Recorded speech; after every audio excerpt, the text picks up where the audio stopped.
చెప్దామా? దేవునికి మహిమ కలుగును గాక. ఆమేన్. క్రీస్తునందు నా సాటి దేవుని కుటుంబ ప్రజలైన మీ అందరికీ ప్రభువు పేరట సమాధానం.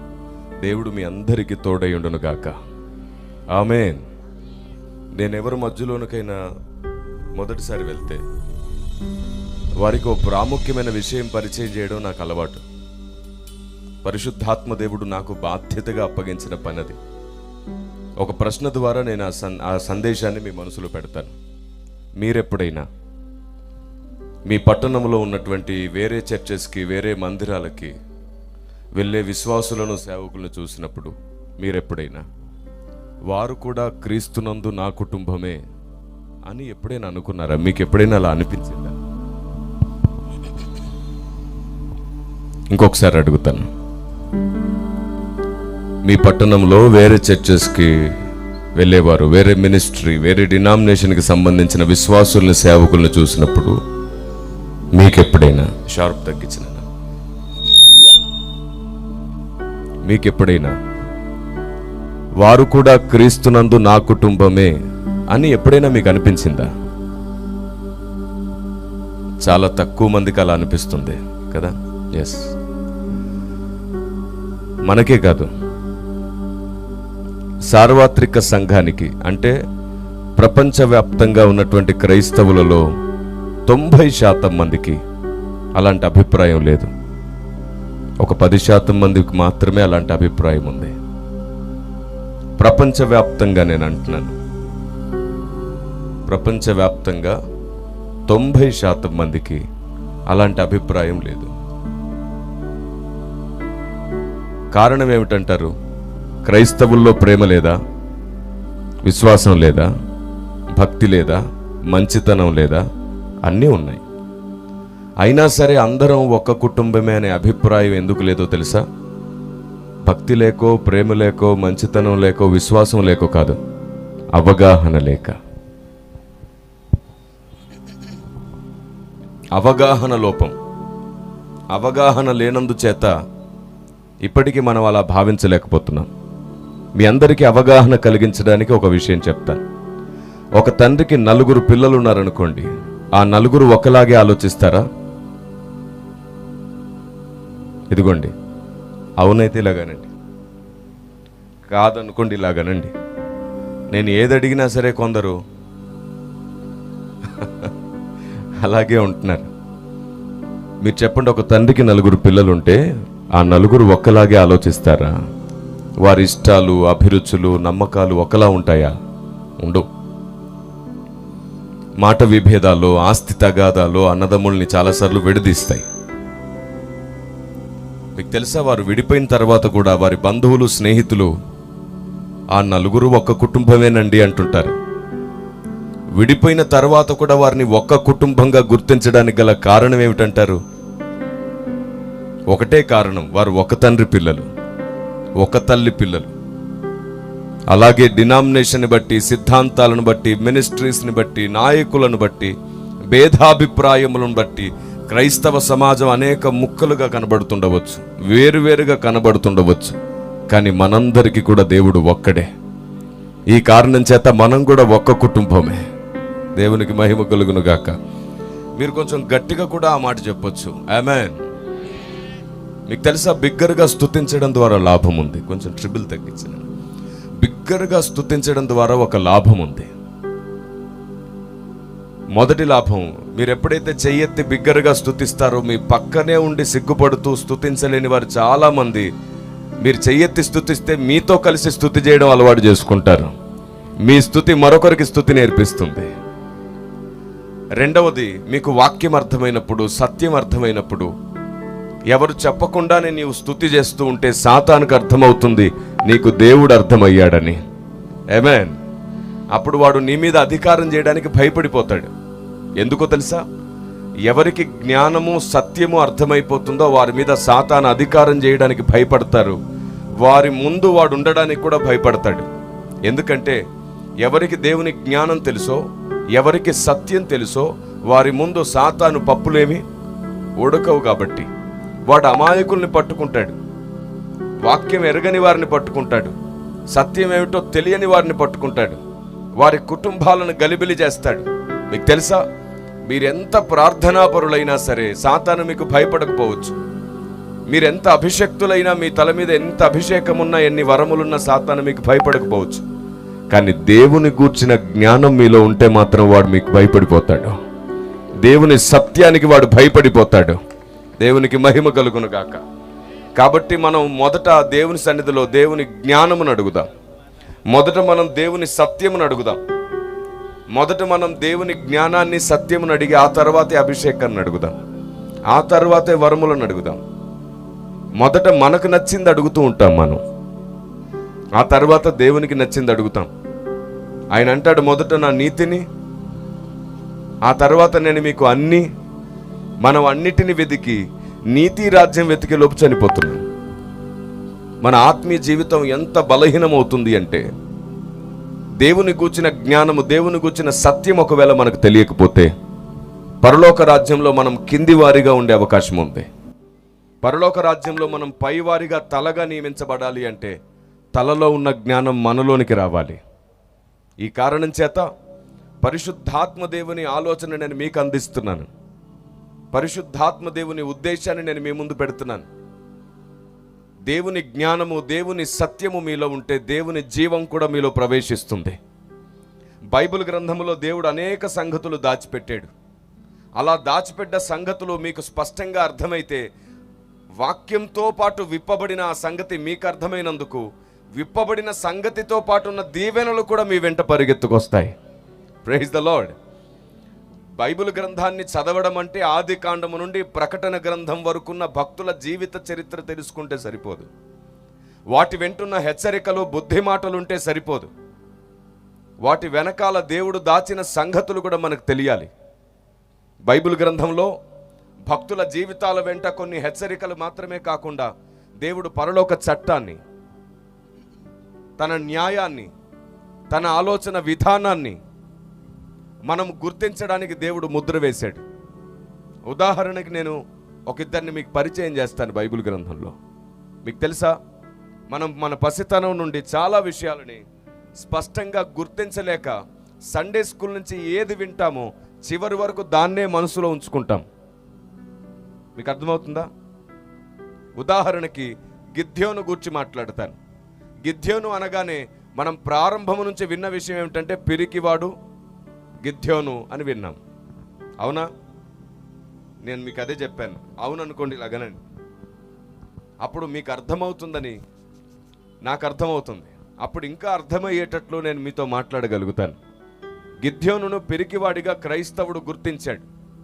సండే స్కూల్ నుంచి కూడా అదే విషయాన్ని ఎక్కువసార్లు మాట్లాడుకోవడం మనం చూస్తాం. అతడు భయపడి పిరికివాడై దాక్కుంటే దేవుడు వెళ్ళి బలాఢ్యుడా అని పిలిచాడు అని. కానీ ఒక చిన్న చేంజ్, గిద్యోను పిరికివాడు కాదు. మనం అలా భావించాం.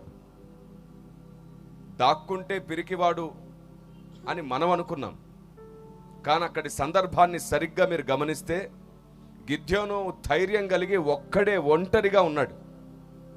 తన ప్రజల్లో చైతన్యం నింపే ప్రయత్నం చేస్తున్నవాడిగా ఒక్కడే ఉన్నాడు. గిద్యోను ఎప్పుడు కూడా ఎదురాడి పోరాడడానికి ఆలోచించే మనస్తత్వం గలవాడు. కానీ అప్పటికే ఇశ్రాయేలు ప్రజల ధైర్యం చనిపోయింది. ఎందుకో తెలుసా? శత్రువులు ఎప్పుడు ఇశ్రాయేలు ప్రజల మీదకి వచ్చినా వారికంటూ ఏమీ మిగలకుండా మొత్తం తీసుకొని వెళ్ళిపోతూ వారిని నిరాయుధులుగా చేసేవారు.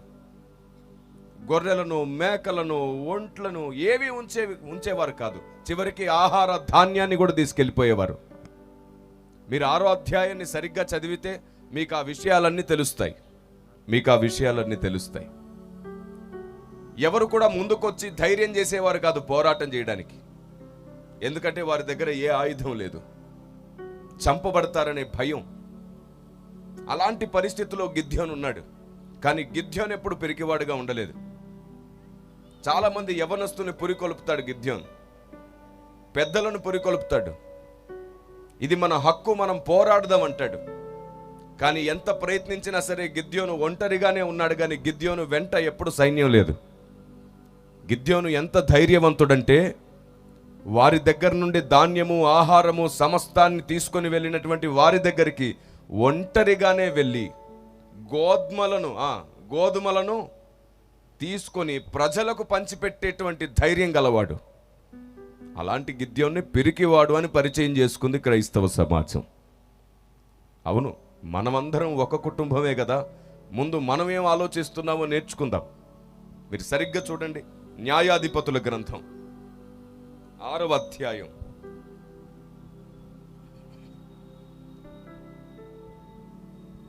న్యాయాధిపతుల గ్రంథం 6వ అధ్యాయం చూస్తారా ఒకసారి? మీరందరూ మీ పరిశుద్ధ గ్రంథాలు తెరిచి 3వ వచనం నుండి చదువుకుందాం.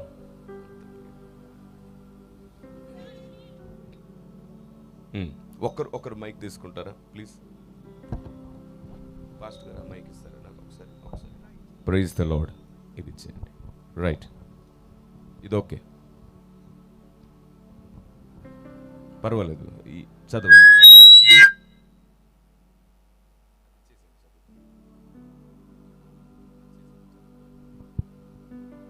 ఒక్కరు చదువుతారు, మీరు అందరు జాగ్రత్తగా వినండి. అందరికి వినబడేటట్లు ఒకరు చదివితే చాలా మర్యాదగా ఉంటుంది. చూడండి.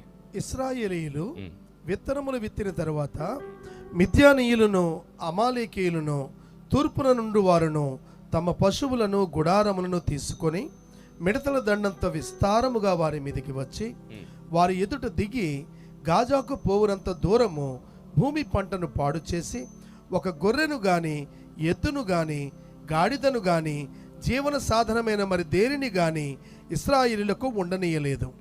వారును వారి ఒంటెలను లెక్కలేక ఉండెను. దేశమును పాడు చేయుటకు వారు దానిలోనికి వచ్చిరి. ఇశ్రాయేలీయులు మిద్యానీయుల వలన మిక్కిలి హీనదశకు వచ్చినప్పుడు వారు యెహోవాకు మొర్రపెట్టిరి. మిద్యానీయుల వలని బాధను బట్టి ఇశ్రాయేలీయులు యెహోవాకు మొర్రపెట్టిరి. మొర్రపెట్టగా యెహోవా ఇప్పుడు మీకు ఇక్కడ ఒక సంగతి అర్థమైంది కదా. వారు మిక్కిలి దీన దశలో ఉన్నారు, పోరాడడానికి అవకాశమే లేదు. అలాంటి సమయంలో తన ప్రజలను, అక్కడున్న ఆకలితో ఉన్నటువంటి పిల్లలను, మిగతా వారిని, వృద్ధులను కాపాడుకోవడానికి ఒక్కడంటే ఒక్కడు గిద్యోను పదే పదే శత్రువుల దగ్గరికి వెళ్ళి అక్కడి నుండి గోధుమలను వారికి తెలియకుండా తీసుకొచ్చే పనిలో ఉన్నాడు. మీరు చూడండి ఒకసారి 11వ అధ్యాయం, 11వ వచనం, 6వ అధ్యాయం 11వ వచనం. యెహోవా దూత వచ్చి అబీయజ్రీయుడైన యోవాషునకు కలిగిన ఒఫ్రాలోని మస్తకి వృక్షము క్రింద కూర్చుండెను. యోవాషు కుమారుడైన గిద్యోను మిద్యానీయులకు మరుగయ్యుండునట్లు గానుగు చాటున గోధుమలను దుళ్ళగొట్టుచుండగా. ఎందుకు ఈ పని చేస్తున్నాడు? దేనికోసం చేస్తున్నాడు? తన ప్రజల కోసం. తన ప్రజల కోసం దాక్కున్నాడు కదా సార్, అది పిరికితనమే కదా సార్ అంటారు. అలాగైతే యేసు ప్రభు తన సమయం ఇంకా రాలేదని వెళ్ళిపోయాడు, అది పిరికితనమేనా? ప్రతి దానిని ఒకేలాగా ఆలోచించే స్వభావం ఎప్పటికీ దేవుణ్ణి అర్థం చేసుకోలేదు. బైబిల్లో భక్తులనే కాదు, భ్రష్టుల విషయంలో కూడా నోరు జారకుండా జాగ్రత్తగా ఆలోచిస్తే మంచిది.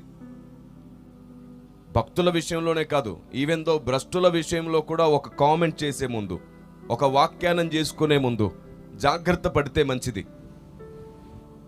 లేకపోతే పరిశుద్ధాత్మ దేవుడు దుఃఖపడ్డం మనం చూస్తున్నాం. ఆయన ఏం చెప్పాలనుకున్నాడో తెలుసుకోకుండా మనకు నచ్చింది మాట్లాడుకుంటే జీవం మనకు రాదు. ఆయన ఏం చెప్పాలనుకున్నాడో అది అర్థమైనప్పుడే లేఖనంలో ఉన్న జీవం మనలో ప్రవహిస్తుంది. మనం సత్యము నుండి సర్వసత్యంలోనికి వెళ్ళాలి అంటే విన్నాం కదా, విన్నది అలా ఉందో లేదో బైబిల్ ప్రకారంగా చూసుకోవడం కూడా మంచిది. సండే స్కూల్ నుంచి ఏదైతే విన్నామో ఇప్పుడు దాన్ని మాత్రమే నమ్ముతూ పరిగెడుతూ ఉంటాం మనం చాలాసార్లు. ఉదాహరణకి ఇంకో చిన్నది చెప్పనా, మనం అలవాట్లో పొరపాటుగా ఆత్మఫలములు 9 అంటుంటాం. కానీ వాస్తవానికి బైబిల్లో ఆత్మఫలములు అని లేదు. గలతీ పత్రిక 5:22లో ఉంటుంది ఏమిటంటే ఆత్మఫలమేమనగా అని ఉంటుంది, ఫలములు అని లేదు. ఫలం అనే ఏకవచన పదం ఉంటుంది. మనం ద్రాక్ష గెలను వేలాడదీసి డిజైన్ వేసి ఒక్కొక్క దాని మీద ఒక్కొక్క పేరు రాసి చెప్తుంటాం. కానీ ఆత్మ ఫలములు కాదంట, ఆత్మ ఫలమేమనగా. దేవుడు వాటిని విడదీయలేదు. ఆ 9 లక్షణాలు ఒకే పండులాగా, అంటే బత్తాయి పండులాగా, పండు ఒకటే గాని లోపట తొనలు ఉన్నట్టుగా ఫలము ఒక్కటే కానీ దాంట్లో 9 లక్షణాలు ఉన్నాయి. దేవుడు దాన్ని ఎందుకు విడదీయలేదంటే ఆ 9 లక్షణాలు మనలో ఉండి తీరాలి కాబట్టి. కృపావరములను 9 అన్నాడు. ఎందుకంటే నీకు 9 లేకపోయినా, నీకు 4 లేకపోయినా, కనీసం 1 ఉన్నా పర్వాలేదు, 2 ఉన్నా పర్వాలేదు, 3 ఉన్నా పర్వాలేదు. 9 ఒకే వ్యక్తికి ఉండడం కూడా దేవుని చిత్తం కాదు. ఎందుకంటే మనలో ఏదైనా ఒకటి తక్కువగా ఉన్నప్పుడే మనం ఇంకొక అవయవం మీద ఆధారపడే ఏక శరీరంగా ఉండగలుగుతాం. 9 ఒకే వ్యక్తిలో ఉండడం దేవుని చిత్తం కాదు. కాబట్టే పంచి ఇచ్చి కార్యసిద్ధి కలగజేస్తూ ఉంటాడు దేవుడు. మనలో ఖచ్చితంగా ఏదో ఒక కొరత ఉంచాడు. కారణం ఏమిటంటే గర్వపడకుండానట్లుగా మనం ఎప్పుడు మన తోటి వారిపైన ఆధారపడి విశ్వాసంలో కొనసాగాలి. మన ముందున్న వారు మనకంటే ఏదో ఒక విషయంలో యోగ్యులై ఉంటారు. తప్పకుండా దాన్ని బట్టి మనం వారిని ఎక్కువగా గౌరవించి ప్రేమించడం దేవుని చిత్తం. అందుకే మనం అందరం ఒకరి నుండి ఒకరు నేర్పించుకునేలాగా దేవుడు తన జ్ఞానాన్ని మనందరికీ పంచిస్తున్నాడు. తన జ్ఞానం అంతా ఒక్కరిలోనే ఉంచలేదు ఆయన. మనమందరం ఒకరి నుండి ఒకరు నేర్చుకునేటట్లు ఆయన తన జ్ఞానాన్ని అనేకులలో పంచిపెట్టాడు. ఉదాహరణకు నేను మీకు ఒక విషయం చెబుతాను. దేవుడు అనంత జ్ఞాని కదా. దేవుడు అనంత జ్ఞాని కదా. తన జ్ఞానాన్ని దేవుడు ఒకే వ్యక్తిలో పెట్టకుండా అనేకులలో పెడుతూ వచ్చాడు. మీకు అర్థం అవడానికి చెప్తున్నాను. ఒక 10 మంది ఉన్నారనుకోండి. దేవుని జ్ఞానాన్ని 10 మందికి పంచిపెట్టాడు అనుకోండి. ఇప్పుడు నేను 11వ వాడిని, నా దగ్గర కూడా కొంచెం జ్ఞానం ఉంది. ఇప్పుడు నేను వెళ్ళి ఆ 10 మంది దగ్గర నేర్చుకుంటే నా దగ్గర ఎంత జ్ఞానం ఉంటుంది?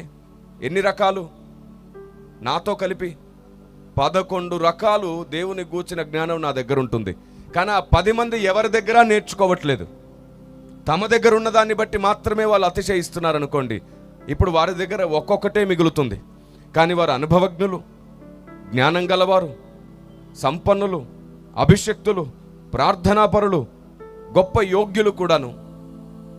దేంట్లో తీసివేయడానికి వీలు లేకుండా వారిలో భక్తి జీవితం ఉంది. కానీ దేవుని జ్ఞానం అందరి దగ్గర నేర్చుకుందామనే ఇంట్రెస్ట్, తపన లేదు. అందుచేత వారికి పరలోకంలో స్థానం తగ్గిపోతుంది. తమ పరిశుద్ధతను బట్టి, తమ నీతిని బట్టి, తమ అభిషేకాన్ని బట్టి, తమ భక్తిని బట్టి తమకు బహుమానము అనుగ్రహిస్తాడు దేవుడు. కానీ ఉన్నత స్థానం దొరకాలంటే దేవుని జ్ఞానము, వాక్యము మాత్రమే నిన్ను తలగా నియమిస్తుంది పరలోక రాజ్యంలో. Praise the lord. కాబట్టి మనందరి దగ్గర దేవుని గూర్చిన అనుభవము, జ్ఞానం ఉంటుంది. ఎందుకో తెలుసా? దేవుడు అందరితో సమానంగా ఉండడం కుదరదు. ఆయన అందరినీ సమానంగా చూసుకుంటాడు, కానీ ఆయన అందరితో సమానంగా ఉండడు. ఈ వ్యత్యాసం మీకు అర్థమైందా? ఆయన అందరితో సమానంగా ఉండలేడు స్వయంగా, కానీ అందరినీ సమానంగా చూసుకుంటాడు. మనకేవి తగ్గకుండా అందరినీ సమానంగా ప్రేమించగలడు. కానీ ఆయన స్వయంగా సహవాసం చేయాలంటే అందరితో సమానంగా ఉండడం కుదరదు. నీ ఆలోచన విధానమును బట్టి, నీ విశ్వాసమును బట్టి, నీ భక్తిని బట్టి, నీ అంతస్తును బట్టి ఆయన తన అంతస్తును నిర్ణయించుకుంటాడు నీతో ఉండడానికి. ఉదాహరణకి ఏలియాతో ఉన్నట్టు అబ్రహాముతో ఉన్నాడా? అబ్రహాముతో ఉన్నట్టు మోషేతో ఉన్నాడా? మీరు ఇలా చూడండి, ఏ భక్తునితో ఒకేలాగా ఉండలేదు ఆయన. ఆ భక్తుని అంతస్తును బట్టి, ఆ భక్తుని వ్యక్తిత్వాన్ని బట్టి, ఆ భక్తుని ఆలోచన విధానాన్ని బట్టి దేవుడు వారితో ఉంటూ వచ్చాడు. అందరితో ఒకేలాగా ఉండడం కుదరదు. అయితే ఒకవేళ ఏలియా అనుభవం తెలియాలంటే అబ్రహాం అయినా సరే ఏలియా దగ్గర నేర్చుకోవాల్సిందే. ఏలియా అనుభవం నేర్చుకోవడానికి అబ్రహాం తప్పకుండా ఏలియా దగ్గర నేర్చుకోవాలి. ఒకవేళ అబ్రహాం అనుభవం తెలుసుకోవాలంటే మోషే అయినా సరే అబ్రహాం దగ్గర నేర్చుకోవాల్సిందే. ఇలా భక్తులు ఒకరి దగ్గర ఒకరు దేవుని జ్ఞానాన్ని, దేవుని అనుభవాన్ని నేర్చుకున్నప్పుడు, పంచుకున్నప్పుడు మనం ఏక శరీరంగా పనిచేస్తాం. ఒకరి కోసం ఒకరు నిలబడతాం. అప్పుడు సాతాను ఒంటరివాడవుతాడు, మనం ఆయనతో జతపరచబడతాం. ఈ నేర్చుకునే స్వభావం కరువైంది కాబట్టే ఒకరినొకరు దూషించుకునే స్వభావం అధికమైంది. ఎంత విచిత్రమో చూడండి. ఏదో కారణంతో ఎవరినో ఒకరిని నిందించడం దేవుని సేవ అనుకునేటువంటి భ్రమపరిచే కాలంలోకి వచ్చేసాం. నీది తప్పు, నీది తప్పు, నీది తప్పు, అది తప్పు, ఇది తప్పు అని సిద్ధాంతాలను అడ్డుపెట్టుకొని, లేఖనాలను అడ్డుపెట్టుకొని ప్రేమను పాడు చేస్తున్న సంగతి మర్చిపోతున్నారు. శిష్యత్వాన్ని సమాధి చేస్తున్న సంగతి మర్చిపోయారు. ఒకరిని తప్పు పట్టడం ఎవరి వల్లనైనా అవుతుంది, కానీ ఒకరిని అర్థం చేసుకొని సరిచేయడం అందరి వల్ల కాదు, భక్తుల వల్ల మాత్రమే అవుతుంది. భక్తుల వల్ల మాత్రమే అవుతుంది. మీకు అర్థమయ్యేటట్లు చెప్తాను. ఇక్కడ చాలామంది సేవకులు వేదిక మీద కూర్చున్నారు కదా, అర్థం అవ్వడానికి మాత్రమే చెప్తున్నాను. జాగ్రత్తగా వినండి. ఒకరు రోమన్ క్యాథలిక్ అనుకోండి, ఒకరేమో బ్యాప్టిస్ట్ అనుకోండి, ఒకరేమో సెవెంత్ డే అనుకోండి, ఒకరేమో పెంతుకోస్త్ అనుకోండి, ఒకరేమో ఫెలోషిప్ సంఘాలు అనుకోండి. ఇలా ఒక్కొక్కరు ఒక్కొక్క చర్చ్, ఒక్కొక్క మినిస్ట్రీకి సంబంధించిన వారు అనుకోండి. ఇప్పుడు నేను మిమ్మల్ని అడుగుతున్నాను, ఈ మినిస్ట్రీస్ అన్నిట్లోంచి, డినామినేషన్ అన్నిట్లోంచి దేవుడు భక్తులను లేవనెత్తుకోలేదా? దేవుడు భక్తుల్ని వాడుకోలేదా? సిఎస్ఐలోంచి లేవనెత్తుకున్నాడు, బ్యాప్టిస్ట్ నుంచి లేవనెత్తుకున్నాడు, రోమన్ క్యాథలిక్ నుంచి లేవనెత్తుకున్నాడు. మనం ఎప్పుడు పాట పాడుతుంటాం కదా, బెర్కుమెన్స్ గారి సాంగ్స్ కదా, ప్రేమించేదని అధికముగా, రాజాని భవనంలో. ఈ పాటలన్నీ ఆయనే రాశారు. ఆయన ఎక్కడి నుండి వచ్చారు? Roman Catholic. ఇలా ప్రతి మినిస్ట్రీలో, ప్రతి డినామినేషన్లో దేవునికి భయపడి, వాక్యానికి భయపడి భక్తి చేసే భక్తులు ఉన్నారు. వారికి సిద్ధాంతాలు అర్థం కాలేదు, కానీ భక్తి అర్థమైంది, దేవుడు అర్థమయ్యాడు, ప్రేమ అర్థమైంది. వారిని వాడుకొని వారి ప్రాంతాల్లో వారి సేవను దేవుడు జరిగిస్తున్నాడు. డినామినేషన్ వేరు కావచ్చు, దేవునికి విరుద్ధమైన అభ్యంతరకరమైనటువంటి సిద్ధాంతాలు, నమ్మకాలు ఉండవచ్చు, కానీ అన్నింటిలో అభ్యంతరాలు ఏమీ లేవు. అందరిలో కొన్ని పొరపాట్లు ఉన్నాయి, అందరిలో కూడా కొన్ని సత్యాలు ఉన్నాయి. అందుకే నేను అంటాను, ప్రతి మినిస్ట్రీలో కూడా సత్యం ఉంది, ప్రతి డినామినేషన్లో కూడా సత్యం ఉంది. గట్టిగా చెబితే ప్రతి మతంలో కూడా ఒక సత్యం ఉంది. లేనిది సర్వసత్యం మాత్రమే అన్ని చోట్ల లేదు. ఆ సర్వసత్యాన్ని బోధింపజేయడానికే సర్వశక్తిమంతుడైన దేవుడు ఇదిగో ఈ గ్రంథాన్ని మనకు అనుగ్రహించాడు. ఆమేన్. ప్రతి చోట సత్యం ఉంది, కానీ బైబిల్లో సర్వసత్యం కనబడుతుంది మనకి. Amen. Praise the Lord. Bible అన్నింటికి సమాధానం ఇవ్వగలిగిన గ్రంథం, అన్నింటిని తనలో ఇముడ్చుకోగలిగిన ఉన్నత గ్రంథం. అందుకే నేను బైబిల్కి ప్రేమగా ఒక పేరు పెట్టుకున్నాను, విశ్వగర్భిణి అని. నేను ఒక మ్యాగజిన్ నడిపించేవాడిని. ఆ మ్యాగజిన్కి బైబిల్ విశ్వగర్భిణి అనే పేరు పెట్టుకున్నాను. దాని అర్థం ఏమిటంటే, విశ్వం మొత్తాన్ని తనలో గర్భం దాల్చిన గ్రంథం ఇది. సమస్తమైన విశ్వమును గూర్చిన జ్ఞానం బైబిల్లోనే ఉంది. బైబిల్లో లేకుండా ఏదీ లేదు. బైబిల్కి అన్ని విషయాలు తెలుసు. ఈ అన్ని విషయాలు తెలిసిన గ్రంథాన్ని పట్టుకున్న మనకు అన్ని విషయాలు తెలియదు. ఇదే చాలా విచిత్రం. కారణం ఏమిటో తెలుసా? యూదుల్ని దేవుడు ఎంపిక చేసుకున్నాడు, వారికి ఒక గర్వం. లేఖనములు యూదుల పరం దేవుడు చేశాడు, అది వారికి ఒక గర్వం.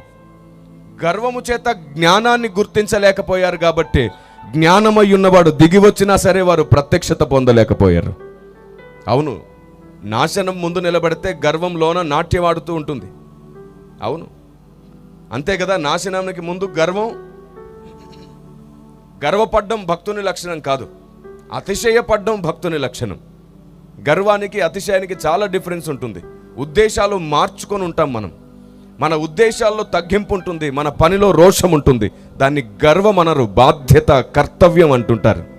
కొందరు సేవకులు ఖచ్చితంగా పనిచేస్తారు, అది గర్వం కాదు, కర్తవ్యం.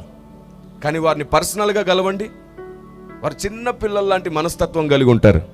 కానీ దేవుని పని చేసేటప్పుడు కఠినంగా ఉంటారు. అది కొందరికి నచ్చదు. దూరంగా చూసినప్పుడు నచ్చనివి దగ్గరగా కూడా చూసి నేర్చుకోవాలి. అప్పుడు ఎవరైనా అపార్థమైతే దగ్గరగా కూడా ఒకసారి కలిసి చూడాలి. నాకు ఇప్పటికీ జ్ఞాపకం ఉంది, దాదాపుగా 14 సంవత్సరాల క్రితం అనుకుంటాను, ఒక పెళ్లిలో వాక్యం చెప్పడానికి నన్ను పిలిచారు. నేను ఒక 200 కిలోమీటర్ల దూరంలో ఆ పెళ్లి జరిగిందనమాట. అక్కడికి వెళ్ళాను. పెళ్లి ఇంటి బయట ఉన్న చెట్ల కింద ఏర్పాటు చేశారు, పెద్ద పెద్ద టెంట్లన్నీ వేసేసి. అది వేసవి కాలం, చాలా ఉక్కపోతగా ఉంది. స్టేజ్ మీదకి వచ్చి కూర్చోమన్నారు.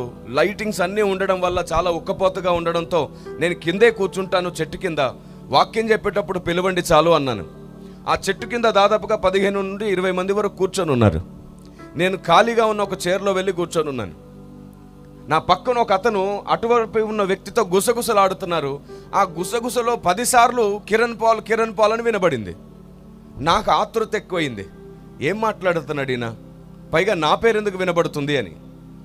అటువైపు మాట్లాడుతున్న వ్యక్తిని అడిగాను, ఏంటి పదే పదే కిరణ్ పాల్ అంటున్నారు? ఆయన గర్విష్టండి, కోపిష్టండి, మంచోడేం కాదంటున్నాడు నాతో. నేను అన్నాను, కిరణ్ పాల్ తెలుసా నీకు అంటే, లేదు తెలియదు. చూసావా? చూడలేదు. మరి నీకు ఈ ఇన్ఫర్మేషన్ ఎవరు ఇచ్చారు? మా అన్న ఇచ్చాడు. పోనీ మీ అన్నగారు ఎప్పుడైనా కలిశారా? కలవలేదు. మరి మీ అన్నగారికి ఇంకొక అన్న ఇచ్చాడు. ఇలా ఒకరికి ఒకరు ఇంకెవరో ఇస్తే మోసుకొస్తూ ఉంటారన్నమాట. అందుకే పౌలేమన్నాడంటే, కుక్కల విషయమై జాగ్రత్త అన్నాడు. వీళ్ళకి కుక్కలకి ఏంటి సంబంధం అనుకుంటున్నారా? ఒక ఊర్లో 10 వీధులుండి ప్రతి వీధికి ఒక కుక్క ఉంది. ఓ రాత్రి 10వ వీధి కుక్క బౌ అని అరిసింది. మిగతా కుక్కలు అన్నీ అరవడం ప్రారంభించాయి. ఊరు వాళ్ళందరూ లేచి, ఏమిటి కుక్కలు అరుస్తున్నాయి, దొంగలేమైనా పడ్డారేమో అని చూస్తే ఎవరూ లేరు. మొదటి వీధి కుక్కను అడిగారు, ఏమిటి అరిచావు? ఆ కుక్కనింది, నాకే సంబంధం లేదు. రెండో వీధి కుక్క అరిస్తే నాకు వినబడింది, నేను అరిశాననింది. రెండో వీధి కుక్కను అడిగారు, ఏంటి అరిచావు? అదే జవాబు చెప్పింది, నాకే సంబంధం లేదండి. మూడో వీధి కుక్క అరిస్తే నేను అరిశాను. కుక్కకు సహాయం చేయడం కుక్క లక్షణం, అరిసింది. ఇలా ప్రతి వీధి కుక్కను అలాగే అడుగుతూ పోతున్నారు. 10వ వీధి కుక్క దగ్గరకు వచ్చి, ఇక మిగిలింది నీవే, ఎందుకు అరిసావో చెప్పు అంటే అది భయపడిపోతూ, అయ్య బాబోయ్ ఇంతమంది వస్తారని నేను అనుకోలేదు, కర్రలు పట్టుకొని వచ్చేసారేమిటి, నన్ను కొట్టకండి, దయచేసి నన్ను ఏం చేయకండి. ఏం జరిగిందంటే మా యజమాని నా మీద ప్రేమతో ఈరోజు 10 ముక్కలు ఎక్కువ వేసాడు, అది అరగలేదు, అరిసేసాననిందంట. తిన్నది అరక్క అది అరిస్తే అది ఎందుకు అరిసిందో తెలియక ఇవి అరిసేయి. అలాంటి వాళ్ళు ఎంతమంది లేరు సమాజంలో. కుక్క స్వభావం ఇది. కక్కినది తిరిగి తినడం మాత్రమే కాదు, వాంతి చేసింది తిరిగి తినడమే కాదు, ఒక విషయాలు తెలియకుండా ఇంకొకరితో షేర్ చేసుకోవడం కూడా కుక్క స్వభావమే. అసలు అది సాతానుకు నచ్చిన లక్షణం, పరిశుద్ధాత్మునికి ఇష్టమైన లక్షణం కాదు. ఏది నిజమో ఏది అబద్ధమో తెలుసుకోకుండా తొందరపడి మాట్లాడే స్వభావం మనలో ఉన్నంత వరకు పరిశుద్ధాత్మ దేవుని చేత నడిపించబడలేం మనం. మీరు అనుకుంటున్నారేమో కృపావరాలు పొందితే పరిశుద్ధాత్ముడు నడిపిస్తున్నాడని, మీరు అనుకుంటున్నారేమో అభిషేకం ఉంటే పరిశుద్ధాత్ముడు నడిపిస్తున్నారని. పరిశుద్ధాత్ముని వరము పొందడం వేరు, పరిశుద్ధాత్ముని వలన నడిపించబడ్డం వేరు. రెండు ఒకటి కాదు. నా సేవా జీవిత ప్రారంభంలో ఎక్కువగా అద్భుతాలు, ఆశ్చర్యాలు, సూచక క్రియల మధ్యలోనే పరిచర్య జరుగుతుండేది. నాతో కొందరు శిష్యులు ఉండేవారు. వారు ఏమని ప్రార్థన చేస్తున్నారు తెలుసా? ఒకరోజు ఉపవాసం ఉండి, ప్రభువా నీ దాసుడు జనుల మధ్యలో నడుస్తుంటే జనులు పడిపోతున్నారయ్యా, ఆయన నడిస్తే పడుతున్నారు కదా ప్రభువా, మేము అరిస్తే పడాలి ప్రభువా అంట. నేను నడిస్తే పడుతున్నారు, వాళ్ళేమో అరిస్తే పడాలంట. ఆ ప్రార్థన విన్న తర్వాత నాకు భయం వేసింది. నేను వీరిని తప్పు త్రోవలో నడిపిస్తున్నాను అనిపించింది. నేనే రాంగ్ అనిపించింది. వెంటనే నేను ఉపవాసాన్ని ప్రతిష్ఠించుకొని దేవుని సన్నిధిలో కన్నీళ్లు కార్చాను. ప్రభువా నన్ను క్షమించు, నేను ఎక్కడో తప్పు చేస్తున్నాను, నాకెక్కడో అవగాహన లోపం ఉంది, నేను చేస్తున్న పొరపాటును బట్టి వీరు పొరపాటుగా ప్రార్థిస్తున్నారు, అసలు నా సేవలోనే నువ్వు అనుకునేదేదో జరగట్లేదు. అలా ఉపవాస ప్రార్థన చేస్తున్నప్పుడు పరిశుద్ధాత్మ దేవుని ఆలోచన నా ముందుకొచ్చింది. పరిశుద్ధాత్మ దేవుని స్వరం నా ముందుకొచ్చింది. కిరణ్, అభిషేకం నాదే గాని దాంతో నువ్వు చేస్తున్న కార్యం నాది కాదు అన్నాడు. భయపడిపోయాను నేను. అభిషేకం నీదైనప్పుడు దానితో జరిగే కార్యం నీదెలా కాకుండా పోతుంది అని అడిగాను. మరలా ఇంకొక రోజు ప్రార్థన కొనసాగింది. మరలా పరిశుద్ధాత్మ దేవుని స్వరం నన్ను దర్శించింది. నేనన్నాను, నాకు లేఖన ఆధారం కావాలి. నేను సమాజానికి ఇదే అనుభవాన్ని బోధించినప్పుడు లేఖనం అడుగుతుంది సమాజం, నాకు ఆధారం కావాలి. పరిశుద్ధాత్మదేవుడు నాకు లేఖనం నుంచి ఆధారం చూపించారు. అభిషేకం ఆయనదై ఉంటుంది, కొన్నిసార్లు పని ఆయనది కాకుండా పోతుంది, తెలుసా మీకు? అదే అభిషేకాన్ని వాడి ఆయనకు విరుద్ధమైన పని కూడా చేస్తూ ఉంటాం మనం. దానికి పూర్తి ఆధారంగా, ఉదాహరణగా బైబిల్ గ్రంథంలో పడిపోయిన కెరూబును గుర్చి ప్రభువు నాతో మాట్లాడారు. ఏమిటో తెలుసా? ఈ పడిపోయిన కెరూబు పడిపోకముందు యథార్థవంతుడిగా దేవుని దగ్గర ఉన్నప్పుడు దేవుని చేత అభిషేకించబడ్డ కెరూబుగా ఉన్నాడంట. దేవదూతలకు సామర్థ్యతలు ఇచ్చేదెవరు? దేవుడే. దేవదూతలకు అభిషేకం ఇచ్చేదెవరు?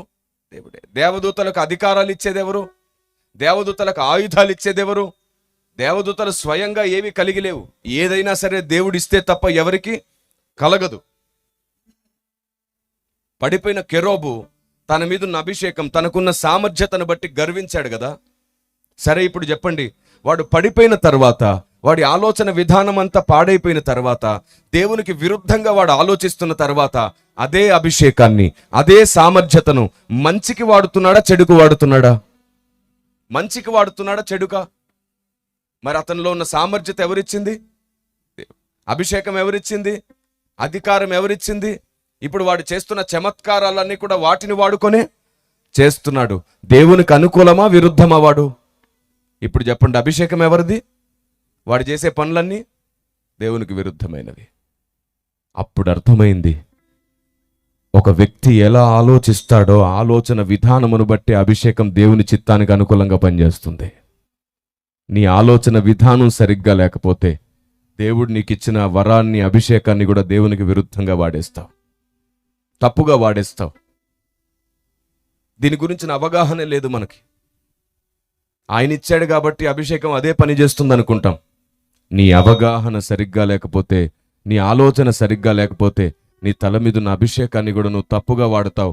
ఒకరోజు నువ్వు దేవుని దగ్గరికి వచ్చి అంటావు, నీ పేరట నేను ఎన్నెన్నో చేశాను, నువ్విచ్చిన అభిషేకాన్నే వాడాను, దయ్యాల్ని వెళ్ళగొట్టాను, దురాత్మల్ని వెళ్ళగొట్టాను, ఆత్మలను రక్షించాను, బోధ చేశాను, సువార్త చేశాను, నీ నీ నీ పేరట నేను ఎన్నెన్నో చేశాను.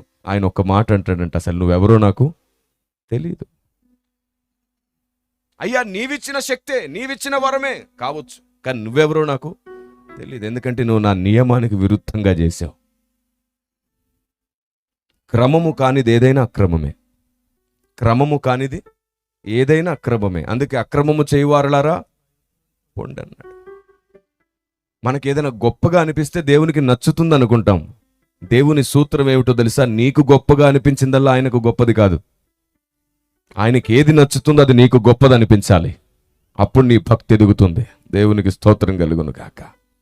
అందుకే సూత్రము వెంబడి సూత్రము, ఆజ్ఞ వెంబడి నేర్చుకోవాలి. అప్పుడే భక్తి జరుగుతుంది. ఈరోజు చాలా విచిత్రం ఏమిటంటే, విశ్వాసంతో ఎలా ఉండాలో నేర్చుకుంటాం, భక్తిగా ఎలా ఉండాలో నేర్చుకుంటాం, ప్రార్థన ఎలా చేయాలో నేర్చుకుంటాం, పరిశుద్ధంగా ఎలా ఉండాలో నేర్చుకుంటాం. ఈ భూమి మీద ఎలా సర్వైవ్ అవ్వాలో అన్ని నేర్చుకున్నాం, కానీ అక్కడ ఎలా సర్వైవ్ అవ్వాలో నేర్చుకోవట్లా. అసలు విషయం ఏమిటంటే, రేపు నీకు ఏదైనా అయితే ఉండేది నువ్వు అక్కడే. అక్కడ ఎలా బ్రతకాలో ఇక్కడ ఉండగా నువ్వు తెలుసుకోవట్లేదు. ఒక స్టేట్మెంట్ ఇవ్వనా?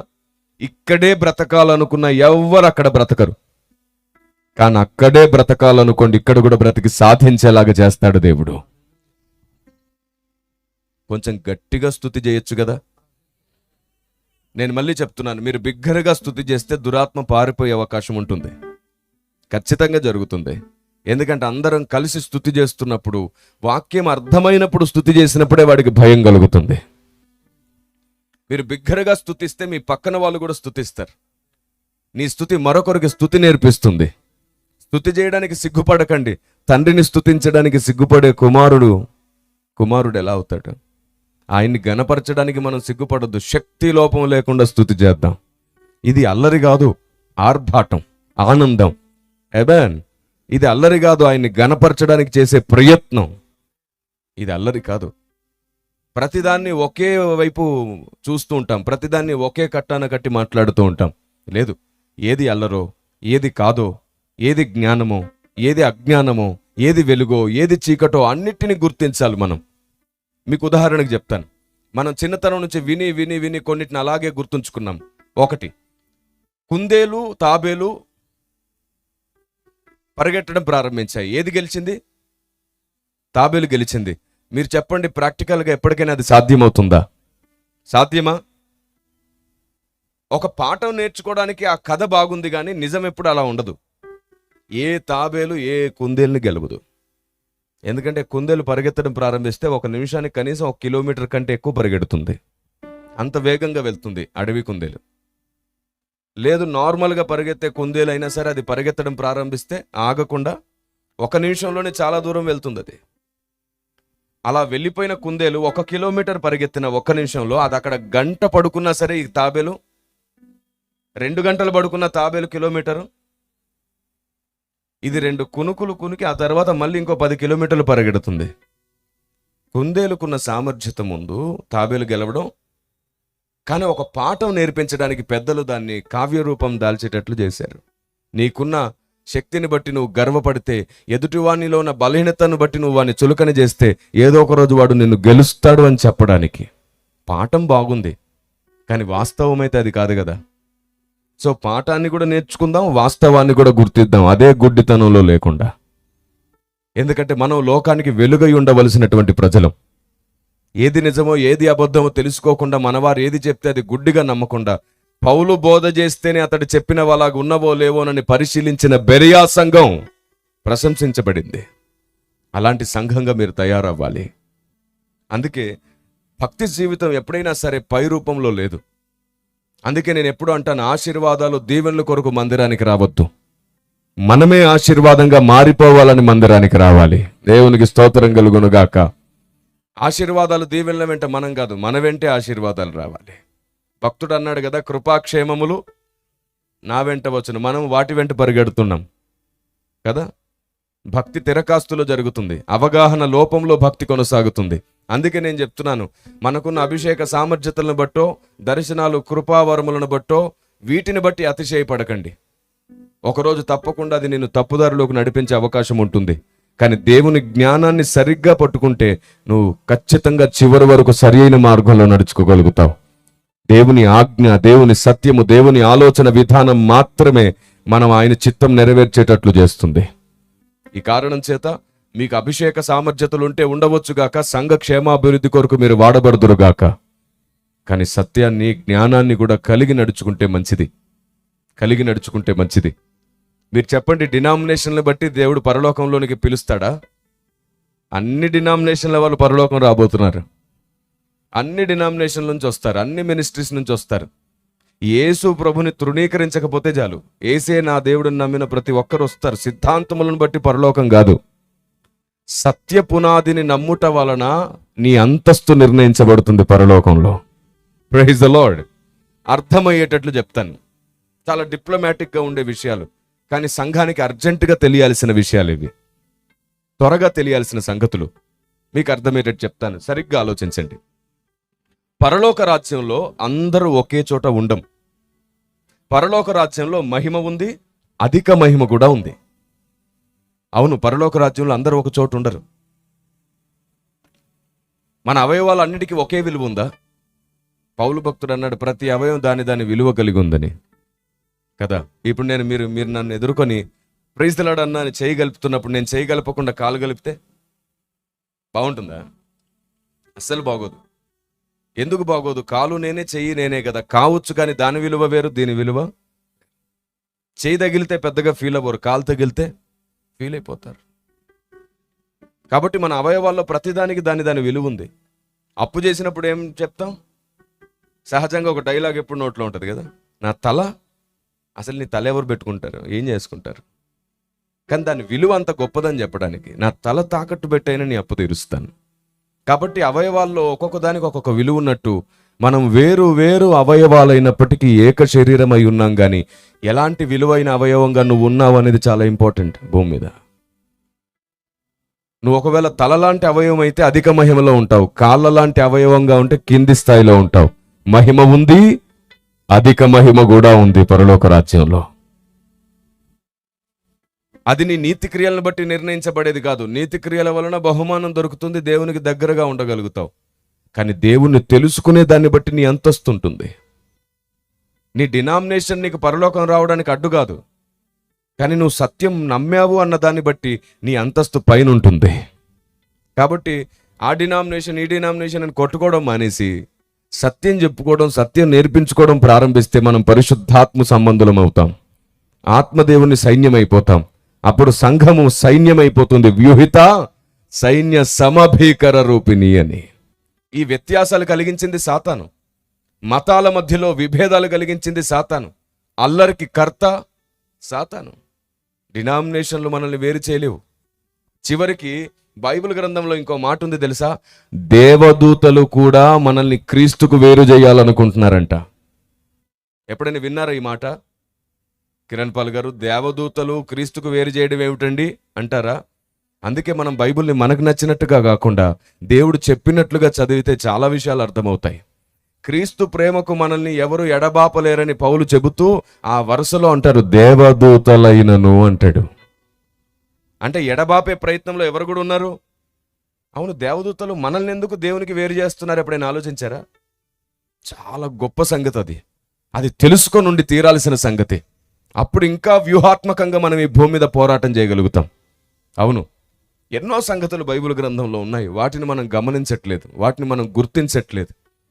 ఆనాటి భక్తులందరూ కూడా దేవుని గూర్చిన నిగూఢ సంగతుల కోసం పోరాటం చేశారు, ప్రార్థన చేశారు. ఈనాడు మనం ఆ నిగూఢమైన సంగతుల కోసం మందిరానికి రావట్లేదు. సభలకు వచ్చేవారు ఎక్కువగా తమకు నచ్చింది విందామని వస్తూ ఉంటారు. నచ్చినట్లు చెబితేనే వింటారు. తమకు నచ్చిన విధంగా తమకు నచ్చిన పాయింట్స్ చెప్పాలంట. అందుకు మేమెందుకు మరి కదా? దేవునికి నచ్చిందేదో మీకు అందించడానికే మేము బ్రతుకున్నాం. మీకు నచ్చింది మాట్లాడడానికి ఏ సేవకుడు బ్రతికిలేడు. మీకు నచ్చిన సబ్జెక్టు మాట్లాడడానికి లేం. మేము దేవుడు మీతో చెప్పాలనుకున్న సబ్జెక్ట్ అందించడమే మా కర్తవ్యం. దేవుడు తన హృదయాన్ని మీ ముందు పరిచిపెట్టాలనుకుంటున్నాడు, అందుకే మేము వాడబడుతున్నాం. దేవుడు బూరలా ఊదితే మీ ముందు ఊదబడ్డమే మా పని. మా ఇష్టాన్ని మీకు రుద్దడం మాకు దేవుడిచ్చిన బాధ్యత కాదు. ఆయన ఇష్టాన్ని మీలో నాటడమే దేవుడు మాకిచ్చిన కర్తవ్యం. దేవునికి మహిమ కలుగునుగాక. అవును, రేపు ఉంటామో లేదో తెలియదు. ఈ రోజు నుంచే మన ఆలోచన విధానాన్ని సవరించుకోవడం మంచిది. చిన్న పిల్లల వంటి మనసు మనకైతే పరలోక రాజ్యం మనదే. చిన్న పిల్లల్ని చూపించి అంటాడు, పరలోక రాజ్యం వారిదే. నేను మళ్ళీ చెప్తున్నాను, ఆయన ముందు మనం ఎప్పుడు చిన్న పిల్లలమే. అందుకే కదా మన రాష్ట్రంలో ఒక సామెత ఉంటుంది, ఏమిటంటే ఢిల్లీకి రాజైనా తల్లికి కొడుకే. మనం ఎంత గొప్పవారమైనా సరే ఆయనకు మాత్రం చిన్న బిడ్డలమే, పసిపిల్లలమే. ఆయన ముందుకు మనం వెళ్ళినప్పుడు జాగ్రత్తగా మాట్లాడడం మంచిది. వాస్తవానికి నరుని జ్ఞాపకం చేసుకుంటకు నరుడు ఏ పాటివాడు అని అంటారు కదా. అవును, ఏ పాటివారు? మనం ఎలా కొలుచుకుందాం? మనం అంటాం, ధూళిని ప్రభువా నేను, దుమ్మును ప్రభువా నేను, నలుసును ప్రభువా నేను, ఇలా ప్రార్థిస్తూ ఉంటాం. నిజమే, మనం ఆవిరి వంటి వారము, దుమ్ము వంటి వారమే. కానీ మీకు ఒక విషయం అర్థం అవడానికి చెప్తాను. ఆవగింజ మీ 2 వేళ్ల మధ్యలో ఒకసారి ఇలా పట్టుకొని చూస్తే మీకు ఆ ఆవగింజ కనబడదు. ఈ 2 వేళ్ళు మూసేస్తాయి అన్నమాట ఆవగింజను కనబడకుండా. అంత చిన్నది ఆవగింజ. అలాంటి ఆవగింజలు ఒక 100 టన్నులు, కింటలు కాదు, 100 టన్నుల ఆవగింజలు తీసుకొని ఒక్క ఆవగింజ మీద భూమి అని బియ్యం గింజ మీద పేరు రాసినట్టు రాసి ఆ ఆవగింజని ఆ 100 టన్నుల ఆవగింజల్లో విసిరేసి ఒక 1000 మంది కూర్చోగలిగిన పెద్ద హాల్లో ఆ 100 టన్నుల ఆవగింజల్ని కూడా పోసేసి మీలో ఎవరినైనా ఒకరిని పంపించి ఆ భూమి అని రాసిన ఆవగింజని తెమ్మంటే ఎవరు తేగలరు? ఎవరి వల్ల అవుతుంది? 100 టన్నుల ఆవగింజల్లోంచి ఆ ఆవగింజని వెతుక్కొని రావాలి. సాధ్యమా? అలాగే ఈ మహావిశ్వంలో భూమిని వెతకమని ఒకవేళ దేవుడు మనల్ని పైకి తీసుకెళ్లి విడిచిపెడితే మనం వెతుక్కోలేం భూమిని. అన్ని కోటాను కోట్ల ప్రపంచాలు ఉన్నాయి ఈ మహావిశ్వంలో. అన్ని గ్రహాలు, గ్రహమండలాలు, గెలాక్సీలు, పాలపుంతలు, నెబ్యులాలు, 1 కాదు 2 కాదు, ఎన్నో వింతలు కలిగినటువంటి మహావిశ్వం ఇది. చాలా పెద్ద విస్తీర్ణమైన విశ్వం. ఇప్పటి వరకు శాస్త్రజ్ఞులు కనుక్కుంది 10% మాత్రమే. ఇంకా 90% శాస్త్రజ్ఞులు కనుగొనలేకపోతున్నారు. అంత పెద్ద సృష్టి ఆయన తన అరచేతుల్లో బంధించగలడు, భద్రం చేయగలడు. అంత గొప్పవాడు ఆయన. దేవునికి స్తోత్రం. ఆకాశ మహాకాశములు పట్టజాలని దేవుడు. Praise the lord. సరే, భూమి సైజే ఆవగింజ అయితే ఆలోచించండి. భూమి సైజే ఆవగింజ అయితే ఆ భూమి మీద మన దేశం సైజ్ ఎంత? ఆ ఆవగింజ మీద మన దేశం సైజ్ ఎంత? భూమి సైజు ఆవగింజ, మన దేశం సైజ్ ఎంత? దాని మీద ఓ చిన్న గీత, పిన్నిస్తో ఒక చిన్న గీత అలా ఒకసారి అలా గీసినంత. దేశం సైజే ఒక చిన్న గీత అయితే మన రాష్ట్రం సైజ్ ఎంత? అదే పిన్నిస్తో చిన్న చుక్క అలా చిన్న డాట్ పెడితే ఎంతో అంత సైజు. మన రాష్ట్రం సైజే ఆవగింజ మీద ఒక చిన్న డాట్ అయితే మీ విశాఖపట్నం సైజ్ ఎంత? ధూళిలో కనబడే ధూళిలో ఉండే చిన్న కణమంత, ఓకే, ధూళిలో ఉండే కణమంత సైజు విశాఖపట్నంది అయితే మీ సైజు ఎంత? అసలు నేను ధూళిని అనడానికి కూడా సైజు.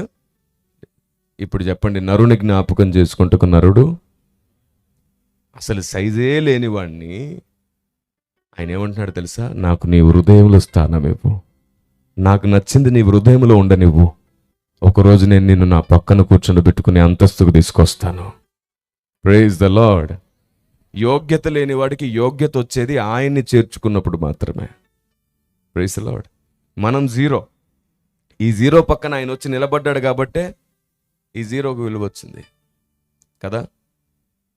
దేవుని ప్రజ, ఆలోచన విధానాన్ని ఎంత జాగ్రత్తగా కాపాడుకుంటామో దేవుణ్ణి మనం అంత ఎక్కువగా సంతోషపరచగలుగుతాం మన భక్తి జీవితంలో.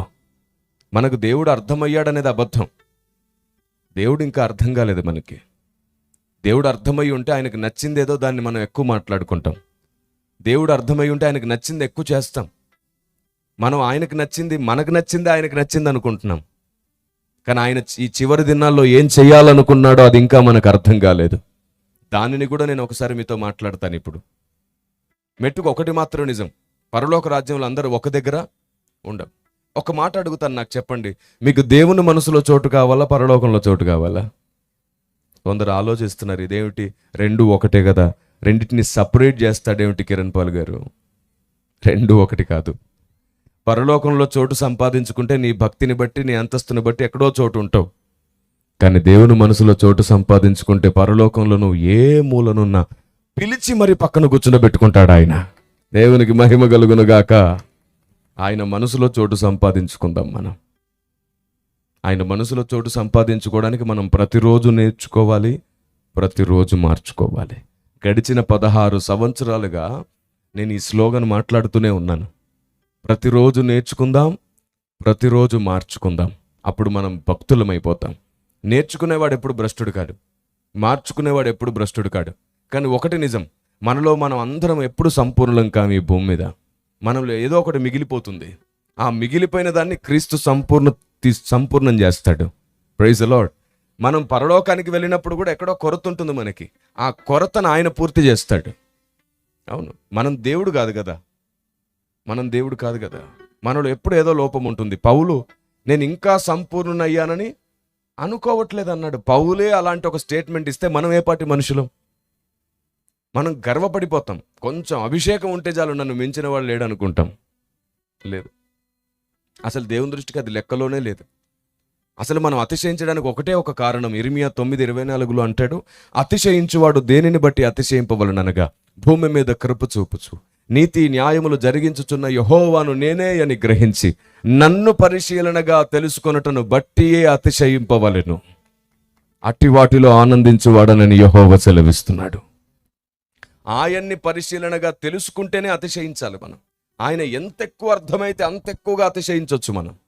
అలాంటిది బైబిల్ గ్రంథంలో ఎందరో భక్తులను సరిగ్గా చూడలేకపోతున్నాం. ఇక్కడే ఉంది, ఇక్కడే ఉన్నా సరే మనం గుర్తించలేకపోతున్నాం. ఇంకా పరిశుద్ధాత్మ దేవునితో ఎలా నడుస్తాను చెప్పండి? అందుకే మీరు వినువారు మాత్రమై ఉండక పరిశీలించేవారై ఉండాలన్నాడు. ఇక్కడ ఎక్కడ గిద్యోను పిరికివాడుగా కనబడుతున్నాడో నాకు అర్థం కాలేదు. నా చిన్నతనం నేను అదే నమ్మాను. సేవలోకి వచ్చిన కొత్తలో నేను అదే నమ్మాను. నేను కూడా సండే స్కూల్కి అదే చెప్పాను. ఒకరోజు ప్రార్థనలో కన్నీళ్లు గార్చి ప్రార్థన చేస్తుంటే పదే పదే గిద్యోను గురించి జ్ఞాపకం వస్తుంది. ఇదేమిటి, నాకు ఊరికి గిద్యోను ఎందుకు జ్ఞాపకం వస్తున్నాడు? ఏమైనా దేవుడు గిద్యోనులాగా నాతో మాట్లాడాలనుకుంటున్నాడా? బలాఢ్యుడా, ధైర్యంగా ఉండని నాకేమైనా పని అప్పగించబోతున్నాడా అని నాకు నచ్చిన ఆలోచన నేను చేస్తున్నాను. నిద్రలో ఉన్నప్పుడు ఒకసారి జ్ఞాపకం వచ్చింది. సేవకు వెళ్తున్నాను, బస్సులో కూర్చున్నాను, అప్పుడు జ్ఞాపకం వచ్చింది. నేను అనుకున్నాను, దేవుడు ఏదో ఒక విషయం నాకు బయలుపరచాలనుకుంటున్నాడేమో. పదే పదే దేవుడు నాతో మాట్లాడాలనుకుంటే నేను నాకు నచ్చింది ఆలోచించి ఆయన చెప్పేది వినలేకపోతున్నాను అని పొరపాటుగా నేను చేసిన దాన్ని మరలా దేవుని సన్నిధిలో క్షమాపణ అడిగి ప్రార్థన ప్రతిష్ఠించుకుని ఒక రోజంతా దేవుణ్ణి అడగడం ప్రారంభించాను. నన్ను క్షమించు, నువ్వు నీకు నచ్చింది చెప్పాలనుకుంటే నాకు నచ్చింది ఊహించుకున్నాను నేను ఇన్నాళ్ళు. గిద్యోను గురించి ఏం చెప్పాలనుకుంటున్నావు ప్రభువా అంటే అప్పుడు వినబడింది, గిద్యోను పిరికివాడని బోధించకు. గిద్యోను బాధ్యత గలవాడు, గిద్యోను రోషం గలవాడు. ఎవరు రాకపోయినా ఒంటరిగా శత్రువు గుంపులోనికి వెళ్ళి శత్రువుల దగ్గర ఉన్నటువంటి గోధుమలను తన ప్రజల కోసం తీసుకురావడానికి ఒంటరిగా వెళ్తూ వస్తుండేవాడు. దాక్కోవడం తప్పు కాదు, అది వ్యూహంలో భాగం, అది గెలవడానికి చేసే ప్రయత్నంలో భాగం. ఎందుకంటే వీరి వస్తువులు, వీరికున్న ధాన్యము, వీరికున్న సమస్తాన్ని వాళ్ళు అన్యాయంగా తీసుకొని వెళ్ళిపోయారు. అంతమంది సైన్యాన్ని ఒక్కడు ఎలా గెలవగలడు? కనీసం ఒకరికి భోజనం పెట్టే ప్రయత్నం చేయాలంటే అది తప్పనిసరి కర్తవ్యం అయిపోతుంది. వారి సొమ్ముని లేదా వారి వస్తువులను వారు తెచ్చుకుంటున్నారు వెనక్కి. అది దొంగతనం కూడా కాదు. దాగి దాగి చేస్తుంటే దొంగతనం అనుకోవద్దు అని అన్నాడు. ఇలా ఒక్కొక్క విషయాన్ని బయలుపరుస్తున్నప్పుడు, ఒక్కొక్క విషయం తెలుస్తున్నప్పుడు నా గుండెలు భారంతో నింపబడ్డాయి. అయ్యో, తాతల నాటి నుంచి ఇదే మాట్లాడుకుంటున్నాం కదా గిద్యోను గురించి. గిద్యోను పిరికివాడు కానీ ఆలోచించలేకపోయాం. దాక్కున్న ఒక్క కారణంతో గిద్యోను అంత మాట అనేసాం. గిద్యోను నిజంగానే రోషం గలవాడు, బలాఢ్యుడు, నిజంగానే. అందుకే ఆయన ఊరికే అనలేదు. పిరికివాడైన గిద్యోన్ని బలాఢ్యుడని పిలిచాడు దేవుడు, నిన్ను కూడా పిలుస్తాడు. రాంగ్. నేను అదే పొరపాటు చేశాను, అది తప్పు. గిద్యోను నిజంగానే ధైర్యవంతుడు. లేకపోతే శత్రు దండులోకి ఒంటరిగా వెళ్ళి అక్కడున్నటువంటి గోధుమలను తీసుకురావడానికి ప్రయత్నిస్తున్నాడు. అక్కడ ప్రజలకు పెట్టడానికే, పిల్లలకు పెట్టడానికే. తర్వాత కూడా అవిశ్వాసంతో ఏమి ఉండలేదు. ఆ గొర్రెబొచ్చును పెట్టి ఒకసారి ఒకలాగా మరొకసారి మరొకలాగా దేవుణ్ణి పరీక్షించాడు చూశారు. అది కూడా అవిశ్వాసంతో కాదు, తనతో ఉన్న వారికి నమ్మకం కలిగించడానికి దేవుడు నాకు చెప్పాడు, శత్రు సైన్యాన్ని అప్పగిస్తాడని దేవుడు నన్ను ఎంపిక చేసుకున్నాడు, యుద్ధము యెహోవాదే అవుతుంది అని చెబితే వారు నమ్మట్లేదని వారికి అర్థం అవ్వడానికి చేశాడు ఆ పని. తనలో విశ్వాసమున్న అవిశ్వాసుల్ని బలపరచడానికి గిద్యోను, దేవా ఒక్కసారి పరీక్షించనివ్వు, మరొక్క మారు అని అడుగుతూ పరీక్షించాడు. గిద్యోనికి నమ్మకం లేక కాదు, అనేకులకు నమ్మకం కలిగించడానికి. ఆ తర్వాత 30,000 మంది సైన్యం కంటే ఎక్కువ గిద్యోనుతో నడిచొచ్చారు. అంతకు ముందు రాని వారు అప్పుడెందుకు వచ్చారు? కల్లారా అద్భుతాన్ని చూశారు, కల్లారా పరీక్షించినటువంటి దాన్ని చూశారు. ఇలా ఎందుకు న్యాయంగా ఆలోచించాం మనం? ఇలా ఎందుకు జాగ్రత్తగా ఆలోచించాం? ఎందుకు మనకు తొందరపాటు ఎక్కువ అంటే, ఇక్కడ బతికేద్దామనే భక్తి చేస్తున్న వారికి అక్కడ బ్రతకడానికి కావలసిన భయంతో కూడిన పరిశోధన ఎలా దొరుకుతుంది మీరు చెప్పండి? నేను రేపు ఉంటానో లేదో తెలియదు, ఎప్పటి వరకు బ్రతుకుతానో లేదో తెలియదు, ఏ రోజు దేవుడు నన్ను తీసుకెళ్ళిపోతాడో లేదో తెలియదు. మీరైనా నేనైనా ఎప్పుడు మన జీవితాలు ముగించబడతాయో తెలియదు కదా. ఎందుకు పంతాలు, పట్టింపులు, ఆవేశాలు? ఆయన చూస్తున్నాడు, వింటున్నాడు అనే భయం ఉంటే సరిపోయింది కదా. నేను ఒక్కటి చెప్తున్నాను, మనం కొన్నిసార్లు కొందరికి అపార్థం అవుతాం. లోకం కూడా మనల్ని కొన్నిసార్లు అవమానించవచ్చు, లేని నిందలు మన మీద వేయచ్చు, మన స్నేహితులు కూడా మనల్ని వదిలేయచ్చు. ఒకటి మాత్రం గుర్తుంచుకోండి, ఆయన దృష్టిలో నీవు సరిగ్గా ఉన్నంత వరకు ధైర్యంగా నిలకడగా ఉండు. అందరి ముందు తలెత్తుతాడు ఆయన, అందరి ముందు నిలబెట్టి నిరూపిస్తాడు ఆయన. Praise the lord. ఎవరు నిన్ను ఎలాగా తప్పుగా చిత్రీకరించినా నిలబడుండు. యోసేపును తప్పుగా చిత్రీకరించినప్పుడు అందరూ గుసగుసలాడి తప్పుగా మాట్లాడారు. భక్తులు అనేకులను ఎప్పుడైనా సరే సాతాను అవమానించిన ప్రతిసారి భక్తులు కూడా. అందుకే నేను ఒక పాట రాశాను. WCM టీవీ గుడివాడ అనే ఛానల్లోకి మీరు వెళ్తే 3 పాటలు మీకు అందుబాటులో ఉంటాయి. నా పక్షమై సాక్ష్యం అనే ఓ పాట రాశాను. అందులో నేను అడుగుతాను, భ్రష్టుల మాటలు భక్తులు నమ్మితే భక్తులు సంఘములో నాటేది భ్రష్టత్వమే కదా అని. ప్రతిదాన్ని ఒకవేళ గుడ్డిగా నమ్మే స్వభావమే మనదైతే, ఒకవేళ కోరాహు వాదన న్యాయమైతే మోషే పక్షమున ఉండడం దేవుడే దోషియా? కోరాహు వాదన న్యాయమైతే మోషే పక్షాన దేవుడే దోషిగా ఉన్నట్ట అని అడిగాను. అందుకే మాటలు కల్పితాలు నమ్మడం కాదు, దేవుడు ఎటువైపు ఉన్నాడో చూస్తే అక్కడ న్యాయం ఉన్నట్టు, అక్కడ భక్తి ఉన్నట్టు. దేవునికి స్తోత్రం కలుగునుగాక. అందుకే మోషే అన్నాడు కదా కోరాహు అభిరాములను, రండి దేవుణ్ణి అడుగుదాము, దేవుడు నా పక్షమే ఉన్నాడు, దేవుడికి తెలియకుండా నేనేమీ చేయలేదు, రండి అంటే వారు చేసిన పెద్ద తప్పు ఏంటంటే మేము రాము అన్నారు. ఈ రోజుకి చాలా మంది చేస్తున్న పని అదే, పంతాలు, పట్టింపులు, ఈగో ఎక్కువైపోయింది. ఒకప్పుడు ఈగో కేజీలే ఉండేదండి, ఇప్పుడు టన్నులు అయిపోయాయి. అందరికీ 10 టైర్ లారీ ఒకటి వేసుకొని తిరుగుతున్నారు. ప్రతి వాడికి 10 టైర్ లారీ ఉంది వెనకాల. అంత ఈగో, కదపడం చాలా ప్రమాదం, అంత ఈగో అన్నమాట. కాబట్టి పరిశుద్ధాత్మ దేవుని సహాయం అడుగుదాం. మనల్ని సంపూర్ణుని చేసేది, మనల్ని అధికారుల్ని చేసేది, మనల్ని బలవంతుల్ని చేసేది, మహిమలో నిలవబెట్టేది వాక్యం మాత్రమే, వాక్యంలో ఉన్న సత్యం మాత్రమే. ఇప్పుడు చెప్పండి, గిద్యోను పిరికివాడా? పిరికివాడైతే ఊర్లో దాక్కుంటాడు, పిరికివాడైతే తన ఊర్లో దాక్కుంటాడు. అంతేగాని శత్రువుల ఊర్లోకి వెళ్ళిపోయి గోధుమల్ని ప్రజల కోసం తీసుకొచ్చే పని పెట్టుకోడు. ఎవడైనా ప్రాణాన్ని కాపాడుకుంటాడు, అక్కడ ప్రాణాన్ని పనంగా పెడుతున్నాడు, కనబడితే చంపేస్తారుగా. గిద్యోనికి రోషం ఎక్కువ. అందుకే చూడండి, అవకాశం దొరికితే విడిచిపెట్టాడా? బలిపీఠాన్ని ఏం చేశాడు? స్తంభాలను ఏం చేశాడు? కూల్చేశాడు. ఎప్పుడు పోరాడాలనే తపనే ఎక్కువ గిద్యోనికి, భయపడే స్వభావం కాదు. ఒంటరిగా ఉన్నాడు, అందుకే ఆలోచిస్తున్నాడు సమయం కోసం. అలాంటి రోషగాన్ని క్రైస్తవ సమాజం, నా కుటుంబమైన క్రీస్తునందున్న మీరందరూ పిరికివాడు అని భావించారు ఇన్నాళ్ళు. ఇది పరిశుద్ధాత్మదేవుడు బాధపడుతున్నాడు. ఎందరో మహాపరిశుద్ధులు, భక్తులు, మనం వాళ్ళ పాదపరిచర్య చేయడానికి కూడా యోగ్యత సరిపోనంత గొప్ప వాళ్ళు కూడా ఈ విషయంలో పొరపాటుగానే మాట్లాడారు. నేనే మిమ్మల్ని ఒక మాట అడుగుతాను, నాకు చెప్పండి, ఏదైనా తోటలో ఎవరెవరు మోసపోయారని అడిగితే సండే స్కూల్ పిల్లోడు కూడా చెప్తాడు కదా, ఎవరెవరు మోసపోయారు కొంచెం గట్టిగా. అయితే బైబిల్లో అసలు ఆ మాటే లేదు. ఏదైనా తోటలో ఆదామవ్వలు ఇద్దరు మోసపోయారని బైబిల్లో లేదు, ఒక్కరే మోసపోయారంటే ఏదైనా తోటలో. తిమోతి పత్రిక 1వ పత్రిక 2వ అధ్యాయం 14వ వచనం మీరు చూడండి. అంటే జస్ట్ మీరు బైబిల్ చూస్తూ అన్నిటినీ వింటే ఎలా ఉంటుందో మీకు అర్థం అవడానికి ఈ ప్రశ్న అడిగాను. తిమోతి పత్రిక 1వ పత్రిక 2వ అధ్యాయం 14వ వచనాన్ని గమనించండి. ఇదేదో పెద్ద మర్మం కాదు, మనమే చూడకుండా విడిచిపెట్టిన సంగతి. మరియు ఆదాము మోసపరచబడలేదు గాని ఇప్పుడు చెప్పండి, స్త్రీ మోసపరచబడి అపరాధములో పడిన. ఇప్పుడు ఏదైనా తోటలో ఆదాం మోసపరచబడ్డా? కానీ మనకెందుకు అనిపించిందంటే పండిస్తే తిన్నాడు కదా, పండిస్తే తిన్నాడు కాబట్టి మోసపోయినట్టే అనుకున్నాం. మరి దేవుడు ఏదో చెప్పాలనుకుంటున్నాడు, దాని గురించి ఎందుకు ఆలోచించాం మనం? అందుకే చెప్తున్నాను, పై రూపంలో మనం కనబడిన దాన్ని బట్టి అభిప్రాయపడ్డం మానుకుందాం. మనం వెలుగు సంబంధులం. లోకం ఇప్పటికీ క్రైస్తవ్యాన్ని అపార్థం చేసుకుంటూనే ఉంది. అలాంటిది క్రైస్తవుడికి బైబిల్ కూడా అపార్థమైతే ఎలా చెప్పండి? అవును, నేను ప్రతిరోజు నేర్చుకుంటాను, మీరు ప్రతిరోజు నేర్చుకోండి. నేను ప్రతిరోజు మార్చుకునేవి మార్చుకుంటాను, మీరు ప్రతిరోజు మార్చుకోండి. ఒకరోజు ఆయన ముందు నిలబడినప్పుడు మన మీద ఆయన కిరీటాన్ని పెట్టి అందరి ముందు ఆయన చెప్పే రోజు రావాలి, నా ప్రాణమునకు ప్రియుడు, నా ప్రాణమునకు ప్రియురాలని దేవుడు మనకు సాక్ష్యం ఇచ్చే రోజు రావాలి. ఆమేన్. ఆయన పక్కన కూర్చునే అంత ధైర్యం, అంతస్తు, మహిమ దేవుడు మనకి ఇవ్వాలి. ఆయన ముందుకు వెళ్ళినప్పుడు ఆయన హత్తుకొని మనసారా ముద్దు పెట్టుకొని, నువ్వు భూమి మీద బ్రతికిన ప్రతి రోజును బట్టి నేను సంతోషించానని దేవుడు చెప్పే రోజు రావాలి. నేనే ఉండి చేస్తే ఏం చేస్తాను, నేనే ఉండి బోధిస్తే ఏం బోధిస్తాను, నువ్వు సరిగ్గా నా మనసును పసిగట్టి బోధ చేయగలిగావు, మాట్లాడగలిగావు, సేవ చేయగలిగావు అని ఆయన చెప్పే రోజు రావాలి. ఆయనే సింహాసనం దిగొచ్చి ఎదుర్కొని హత్తుకొని ముద్దాడే రోజు రావాలి. దేవునికి స్తోత్రం కలుగునుగాక. Praise the lord. దానికోసం చాలా కష్టపడాలి. మోషేలాగా మన చుట్టూ దేవుడు మనల్ని వాడుకుంటాడని తెలిసి కూడా తమకు నచ్చని చాలా విషయాలను బట్టి మనల్ని ద్వేషించే వాళ్ళు చాలా మంది ఉంటారు. స్నేహితుల్లో, బంధువుల్లో, సంఘంలో అందరినీ ఓర్చుకుంటూ విరిగి నలుగుతూ దేవునిలో జతపడి పని చేయాల్సి వస్తుంది. నువ్వు ఎంత గొప్పగా బ్రతికినా నిన్ను విమర్శించేవారు, దూషించేవాళ్ళు ఉంటారు. కారణం ఏమిటో తెలుసా?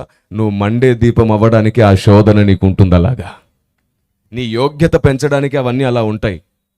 అవును, భ్రష్టులు బ్రతుకున్నారు. కారణం ఏంటనుకున్నారు? భక్తుల్ని ఇంకా భక్తుల్ని చేయడానికే. వారి భ్రష్టనోరు, వారి వదరుబోతుతనం, వారి తొందరపాటుతనం, వారి ఆవేశాలు, వారు మాట్లాడే విధానం అన్నీ ఉన్నా సరే దేవుడు ఎందుకు చూస్తూ ఊరుకున్నాడంటే వారి వల్ల నువ్వు ఇంకా మండుతున్నావు కాబట్టి. Praise the lord. విచిత్రం ఏమిటంటే మనం చేస్తున్న ఒక పెద్ద పొరపాటు, శ్రమలు వచ్చినప్పుడు, బాధలు వచ్చినప్పుడు, కష్టాలు వచ్చినప్పుడు ప్రార్థిస్తాం, ప్రభువా దీన్ని తొలగించు, తీసివేయి. వద్దు, అది పిరికి ప్రార్థన. మార్చేయండి ఆ ప్రార్థన.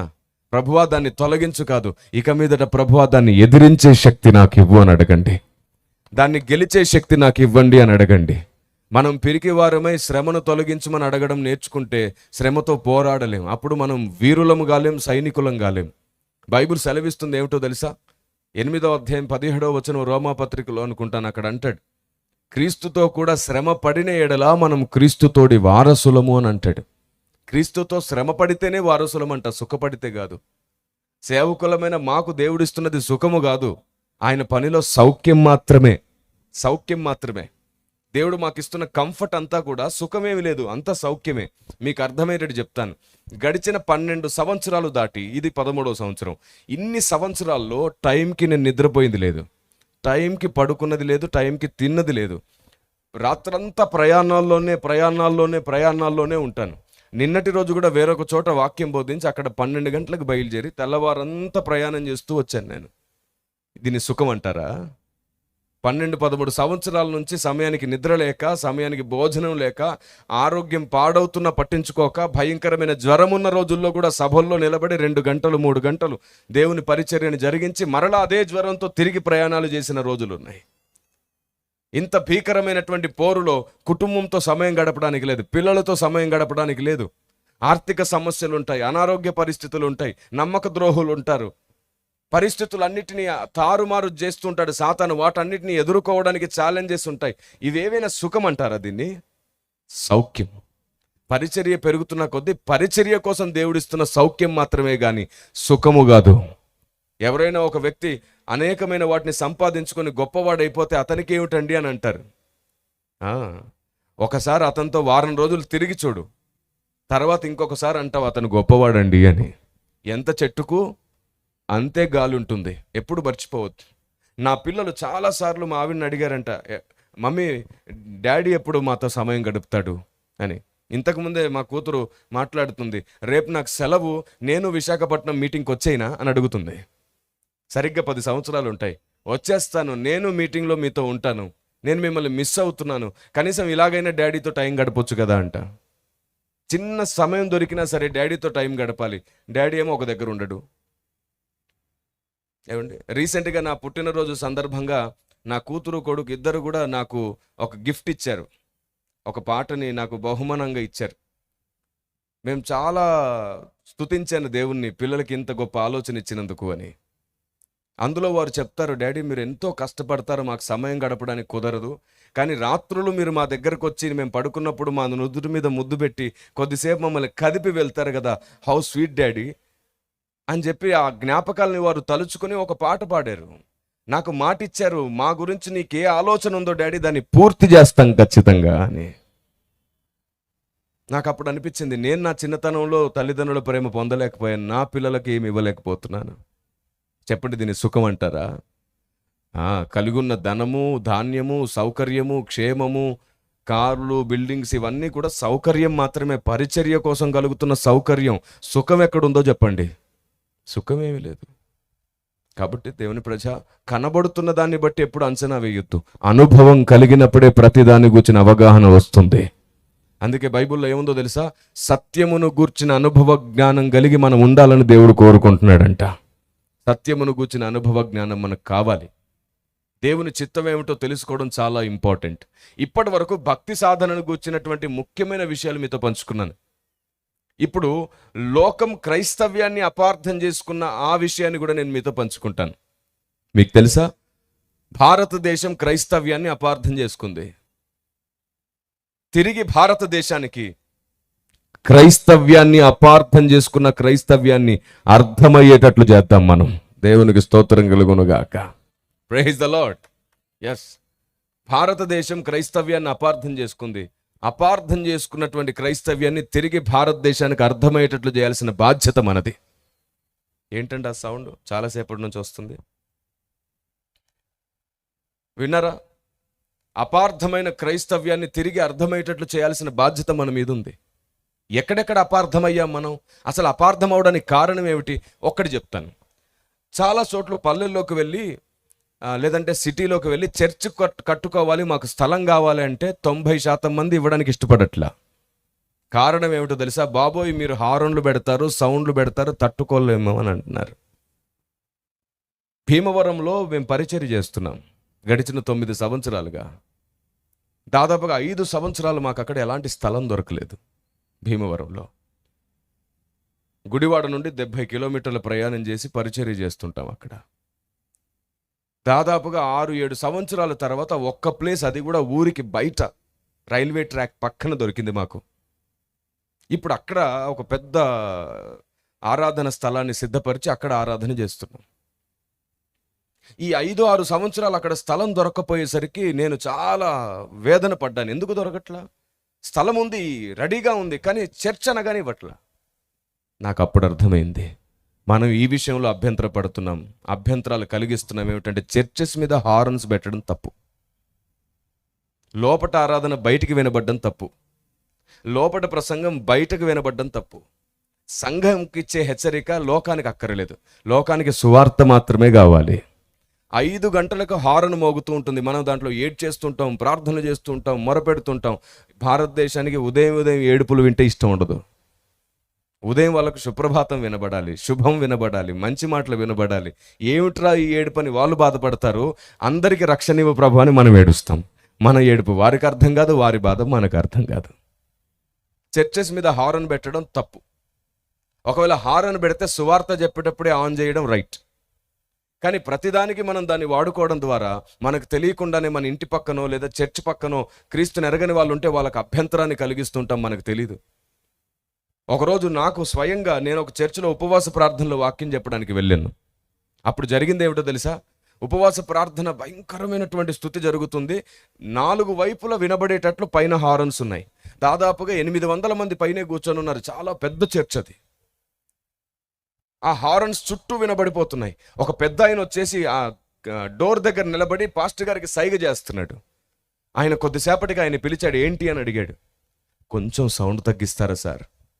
కోడలు హాస్పిటల్ నుంచి వచ్చింది, చిన్న బిడ్డ, ఇంటికి తీసుకొచ్చాను సార్, పాపం తనకి తల్లి తండ్రి లేరు, అనాథ నా కోడలు, మేమే సమస్తమై తెచ్చుకున్నాము, అందుకే మా ఇంటికే తెచ్చుకున్నాము, కొంచెం సౌండ్ తగ్గిస్తారా సార్, బిడ్డ ఊరికే ఉలిక్కి పడిపోతున్నాడు సార్, ఆ అమ్మాయి కూడా ఇబ్బంది పడిపోతుంది సార్, కొంచెం తీసేయమనలేదు చూడండి ఆ పెద్ద ఆయన, తగ్గిస్తారా సార్ అని అడిగాడు.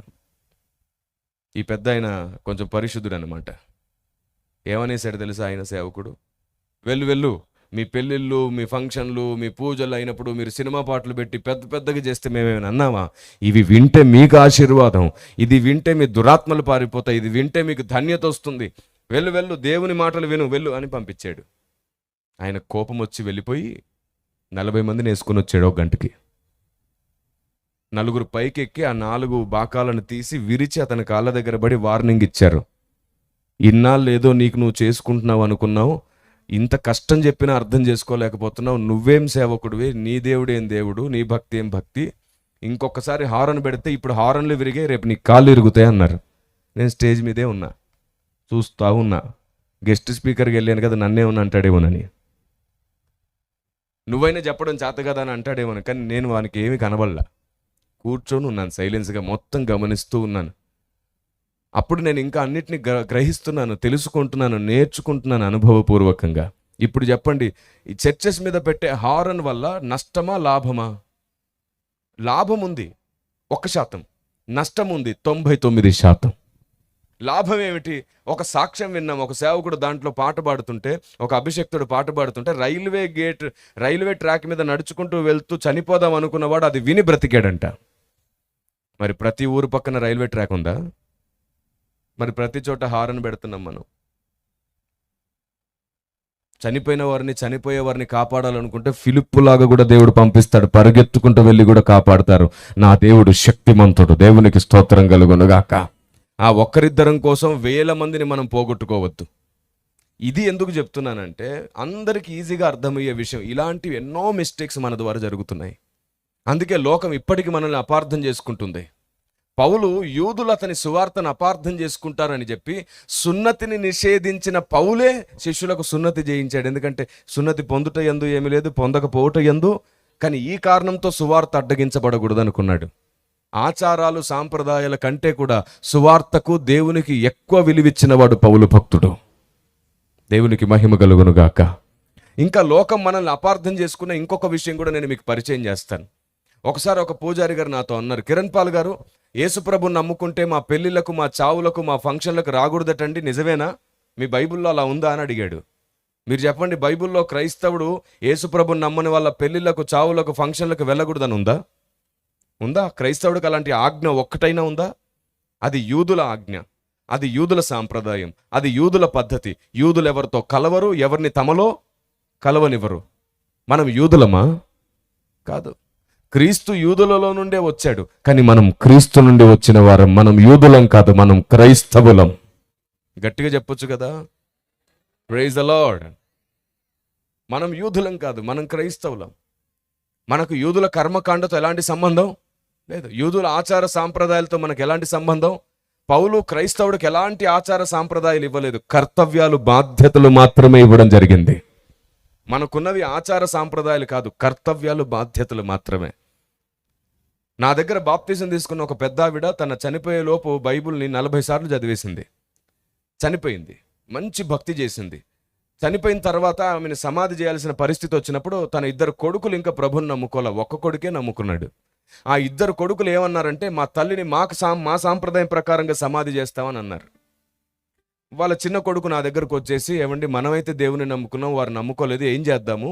మా అమ్మ కూడా దేవుని నమ్ముకుంది, నేను వాళ్ళతో పోరాడుతున్నాను, అమ్మ దేవుని నమ్ముకుంది, దేవునికి నచ్చినట్లే సమాధి చేస్తానని అంటున్నాను నేను.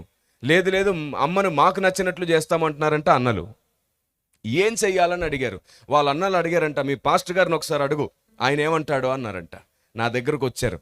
వచ్చినప్పుడు నేను అన్నాను, గొడవెందుకు బ్రదర్, వారు సమాధి చేసినా మనం సమాధి చేసినా, ఏ సాంప్రదాయంలో చేసినా ఆల్రెడీ ఆవిడ క్రీస్తుతో ముడిపడిపోయింది, నమ్మి బాప్తిస్మం పొందింది, క్రీస్తులో ఉంది, క్రీస్తుతోనే పూర్తిగా తన జీవితాన్ని సమర్పించుకుంది, తుది శ్వాస వరకు క్రీస్తుతోనే బ్రతికింది. ఇప్పుడు చనిపోయిన తర్వాత ఆ దేహాన్ని వాళ్ళు చేసినా మనం చేసినా, ఏ సాంప్రదాయంలో చేసినా లేపేవాడు లేపక మానడు, ఖచ్చితంగా లేపుతాడు. ఆమేన్. సముద్రంలో ముంచబడి చనిపోయిన వాళ్ళు ఉన్నారు, అక్కడ లేపబడతారు. హతసాక్షులుగా కాల్చబడ్డ వారు ఉన్నారు, వాళ్ళు లేపబడతారు. యాక్సిడెంట్లో చనిపోయిన వారు ఎక్కడెక్కడో వాళ్ళు లేపబడతారు. ముక్కలు ముక్కలు చేయబడి సింహాలకు వేయబడ్డారు, వాళ్ళు లేపబడతారు. సాంప్రదాయం పద్ధతి ఏమిటని కాదు, వారు క్రీస్తునందుంటే ఖచ్చితంగా లేపబడతారు. దాని గురించి చింతించకండి అన్నాను. కాదు, మనం దేవుని నమ్ముకున్నప్పుడు మన పద్ధతిలోనే ఖచ్చితంగా చేయాలి కదా, ఇదే మానుకోండి అన్నాను. పర్లేదు, వారిని చేసుకొనివ్వండి. ఇదే మాట వాళ్ళ అన్నయ్యతో చెప్పాడు, పాస్టర్ గారు చేసుకోమన్నారు. నిజమా? ఒక్క మాటతోనే ఒప్పుకున్నాడా? ఒప్పుకున్నాడు. మీకు నచ్చినట్లు చేసుకోమన్నాడు. అదేమిటి నిజమా? ఇలాగే మా ఊర్లో ఇట్లాంటి పరిస్థితి వస్తే ఆ పాస్టర్ చాలా గొడవ చేశాడే, మధ్యాహ్నం వరకు గోల జరిగింది. చివరికి మాకు నచ్చిందే చేసుకున్నాం కానీ ఆ పాస్టర్ ఒప్పుకోలేదు. ఈయన ఎట్లా ఒప్పుకున్నాడు అని అన్నాడంట. ఒకసారి నేను అన్నాను, మీకు అప్పగించేస్తాను, మీకు నచ్చింది చేసుకోండి, కానీ స్టార్టింగ్ 1 గంట సమయం మాకు ఇవ్వాలి. మేము ప్రార్థన చేసి ఆ తర్వాత ఆవిడ్ని మీకు అప్పగిస్తాం. 1 గంట సమయం మీరు మా అందరితో ఉండాలి అన్నాను. ఖచ్చితంగా ఉంటామన్నారంట. ఒక మాటకే ఒప్పుకున్నాడు. మనల్ని అంత గౌరవించాడు, ఆయన మాటను కూడా గౌరవిస్తాం, మేము వచ్చి కూర్చుంటామని. అసలు చర్చ్ అంటేనే చిరాకు పడే వాళ్ళు కూడా వచ్చి కూర్చున్నారు ఆ రోజు. క్రైస్తవుడు అంటే కూడా చిరాకు పడే వాళ్ళు వచ్చి కూర్చున్నారు. ఏం చెప్తారో చెప్పండి విందామని. నేను మరణం గురించి, రక్షణను గూర్చి, దేవుని గూర్చి, మతమును గూర్చి, ఆచారాలను గూర్చి, పద్ధతులను గూర్చి, విశ్వాసమును గూర్చి, తిరిగి పునరుత్థానమును గూర్చి, వీటన్నిటిని గూర్చి మాట్లాడడం ప్రారంభించాను. దాదాపుగా 1 గంట సమయం కూర్చున్నారు కదలకుండా. 1 గంట సమయం గడిచింది. ప్రార్థన చేశాం, ఆవిడ్ని వాళ్ళకి అప్పగించేశాం, మేము వచ్చేసాం. అద్భుతం ఏమిటో తెలుసా? సరిగ్గా 6 నెలలు గడిచిన తర్వాత వాళ్ళు ఎప్పుడూ వాళ్ళ తమ్ముడి దగ్గరకు వచ్చిన చర్చిలోకి వచ్చి కూర్చొని వాక్యం వినడం స్టార్ట్ చేశారు. ఆ తర్వాత వాళ్ళ వదిన ప్రభువుని నమ్ముకున్నారు. ఆ తర్వాత వాళ్ళకి ఎప్పుడు ఏ సమస్య వచ్చినా ఫోన్ చేపించి ప్రార్థన చేసుకోవడం ప్రారంభించారు. ఇప్పుడు మెల్లిమెల్లిగా క్రీస్తుని ఆరాధించడం నేర్చుకున్నారు. Praise the lord. మన మొండితనం యూదుల్లాంటిదైతే ఎప్పటికీ ఆత్మల్ని రక్షించలేం, ఎప్పటికీ సువార్తను నిలబెట్టలేం. నువ్వు క్రైస్తవుడు అన్న విషయాన్ని మర్చిపోయావు కాబట్టి ఈ లోకం క్రీస్తుని, క్రైస్తవ్యాన్ని ద్వేషిస్తుంది. నిన్ను పెళ్లిళ్లకు, చావులకు, ఫంక్షన్లకు వెళ్ళకూడదని బైబిల్ చెప్పడం కాదు, మనుషులు మాత్రమే చెప్పారు. యూదుల్లాంటి ఆలోచనతో, కొందరు పెద్దలు అవగాహన లోపంతో చెప్పిన మాటది. పెద్దలు గొప్పవారే, ఆ స్టేట్మెంట్ మాత్రమే అవగాహన లోపం మాత్రమే. అవును, మనం లోకులకు వేరుగా ఉండమని చెప్పాడు దేవుడు, చీకటికి వేరుగా ఉండమని చెప్పాడు దేవుడు, అజ్ఞానానికి, మూఢనమ్మకాలకు వేరుగా ఉండమన్నాడు. మనుషులకు వేరుగా ఉండమని కాదు, లోక మర్యాదకు దూరంగా ఉండమన్నాడు. అంతేగాని వారికి దూరంగా ఉండమని కాదు. పౌలు భక్తుడు అదే అంటాడు, అలాగా అందరికీ దూరంగా ఉండాల్సి వస్తే నువ్వు ఈ లోకాన్ని విడిచిపెట్టి వెళ్ళాల్సి వస్తుంది అని అన్నాడు. దేవుని ఆలోచన విధానం, భక్తుల ఆలోచన విధానం సరిగ్గా అర్థం చేసుకోలేదు. పౌలు లేఖనాలను ఆనాటి దినాల్లో అపార్థం చేసుకున్నారంట. ఈరోజు ఏకంగా బైబిల్ని కూడా అపార్థం చేసుకుంటున్నాం మనం. యేసు ప్రభుని నమ్మిన వారు, యేసు ప్రభుని నమ్మని వాళ్ళ పెళ్లిళ్లకు, చావులకు, ఫంక్షన్లకు వెళ్ళొచ్చు, ఎలాంటి నష్టం లేదు. కానీ ఒక కండిషన్, ఆ ఒక్కటి జాగ్రత్తగా చూసుకుంటే నువ్వు ఎక్కడికైనా వెళ్ళొచ్చు. ఇదే విషయం నేను ఒకసారి సేవకుల సదస్సులో చెప్పినప్పుడు చివరిలో ప్రశ్నోత్తరికి టైం ఇచ్చాం, ప్రశ్నలు అడగడానికి అవకాశం ఇచ్చాం. ఒక సేవకురాలు లేచి, అన్న మీరు చెప్పింది నిజమే, మేము ఇలాగ పొరపాటుగా ఆలోచించడం ద్వారా ఎందరో బంధువుల్ని పోగొట్టుకున్నామన్నా, ఎందరో స్నేహితుల్ని పోగొట్టుకున్నామన్నా, ఇప్పటికి వారు యేసు ప్రభువుని అంటే మా వల్లే వారు ద్వేషిస్తున్నారు అనిపిస్తుందన్నా. వాళ్ళ పెళ్లిళ్ళకి వెళ్ళలేదు, వాళ్ళ చావులకు వెళ్ళలేదు, వారు మమ్మల్ని బట్టి క్రీస్తుని ద్వేషిస్తున్నారు. నిజమే, మేము ఒక్క లాభం కోసం చూసాం కానీ ఇంతమందిని నష్టపోయాం, మేము చేసింది తప్పని మాకు అర్థమవుతుంది, కానీ మా దగ్గర పరిష్కారం కూడా లేదు. మీ దగ్గర పరిష్కారం ఉందా అని అడిగింది ఆవిడ. ఏమైందమ్మా, ఏంటి అసలు సంగతి అని అడిగాను. వాళ్ళ బాబాయ్ గారు చనిపోయారంట.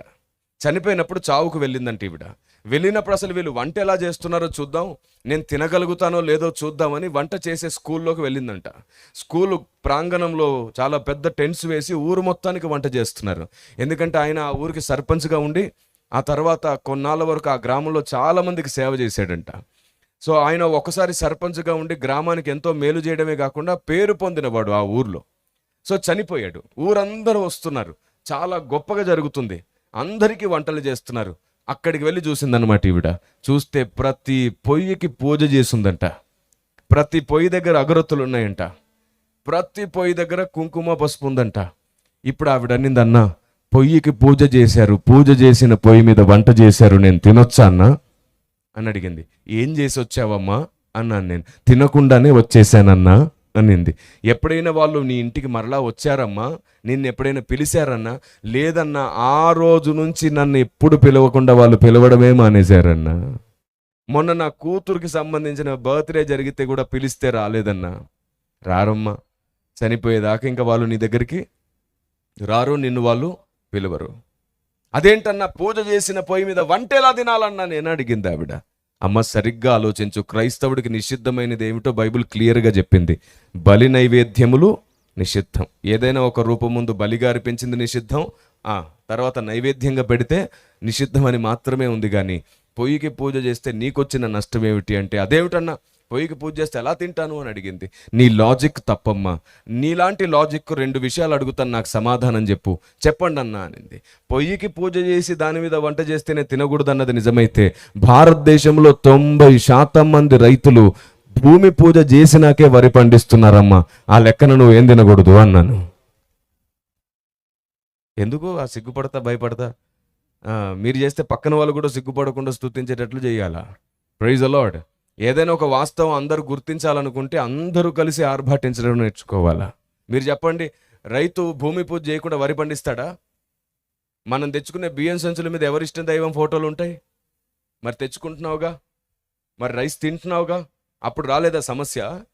మనం రెస్టారెంట్స్కి వెళ్ళినప్పుడు లోపల ఉన్నవాడు పూజ చేయకుండానే వంట చేస్తాడంటావా? మరి తింటున్నావుగా. అంతెందుకు, మీకు బాగా ఇష్టమైంది బంగారం షాప్కి వెళ్తే మార్వాడి పూజ చేయకుండానే బంగారం తయారు చేస్తున్నాడా? వాడు పూజ చేసినాకే తయారు చేశాడుగా బంగారం.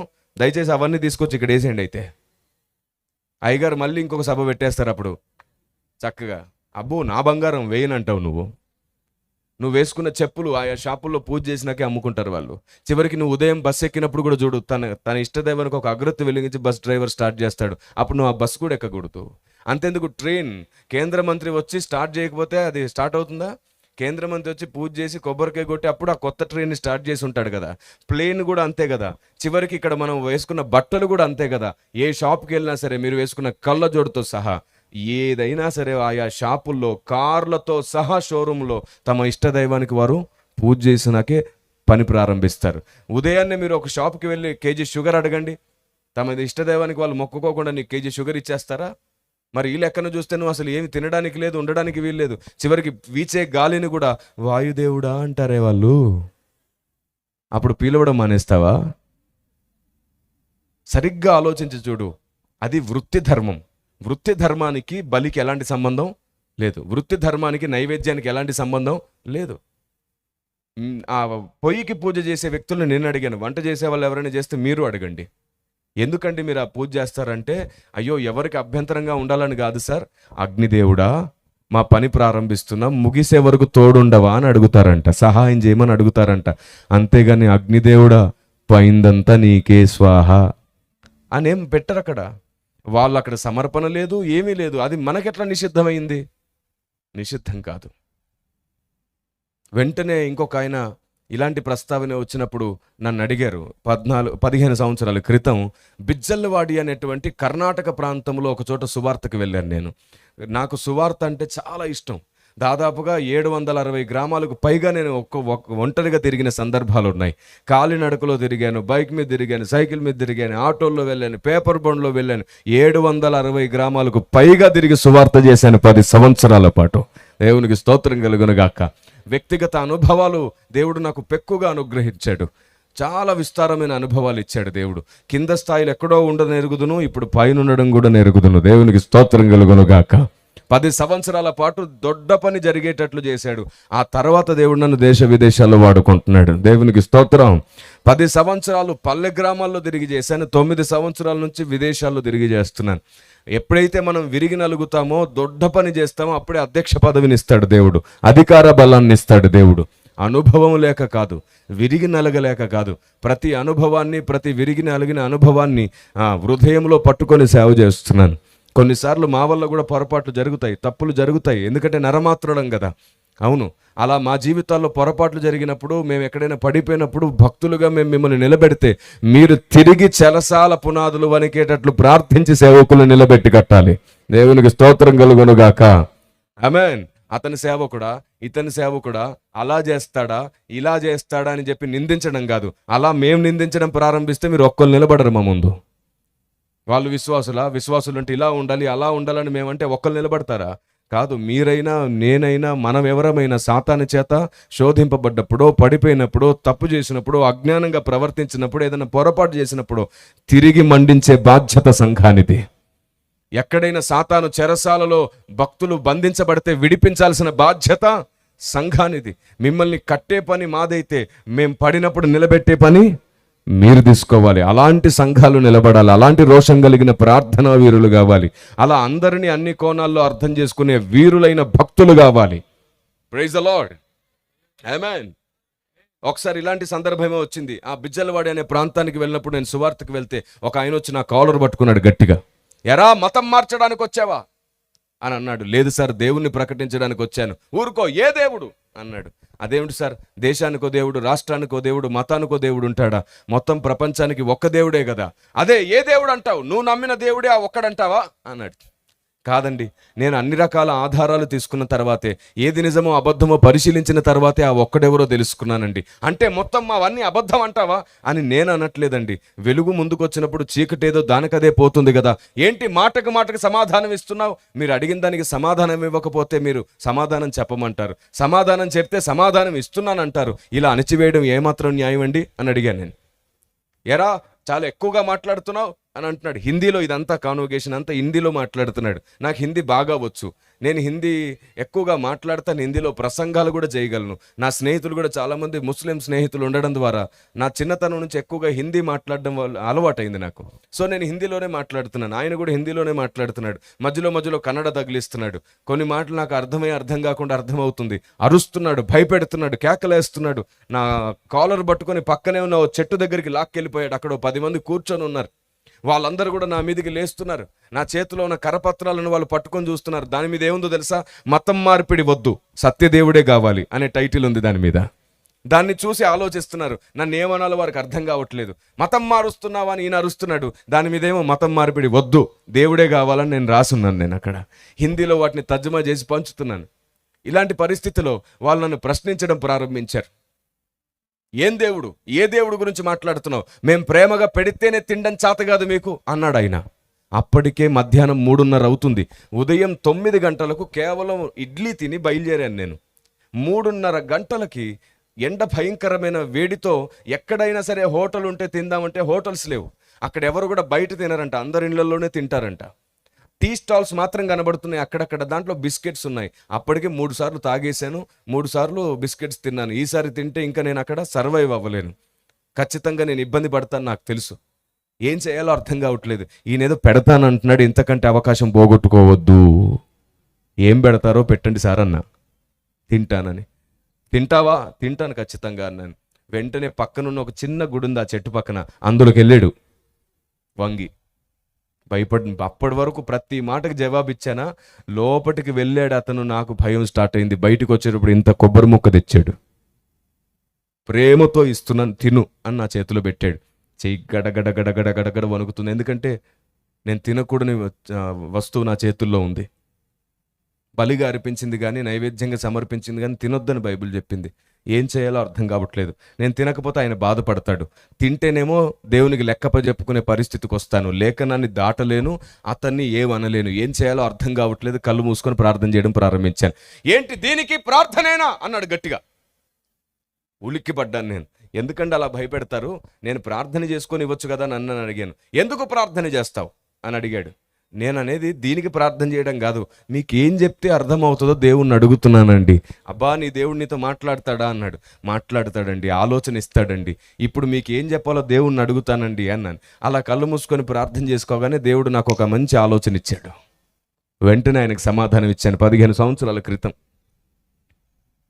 పెద్దయినా మీ మతంలో మాలలు వేసుకునే అన్నదమ్ములు ఉన్నారు కదా, చాలా ఖచ్చితంగా నిష్టగా భక్తి చేస్తారు కదా, కాళ్ళకు కూడా చెప్పులు ఉండవు కదా, వారు భక్తి చేస్తున్నన్ని రోజులు కుటుంబానికి కూడా దూరంగా ఉంటారు కదా, ఒక్క పూటే తింటారు కదా, ఇంత కష్టపడి భక్తి చేస్తుంటారు కదా, వారిని మీ ఇంటికో మీ గుడికో తీసుకెళ్ళి ప్రేమగా నాటుకోడి పులుసు పెడితే తింటారా అని అడిగాను.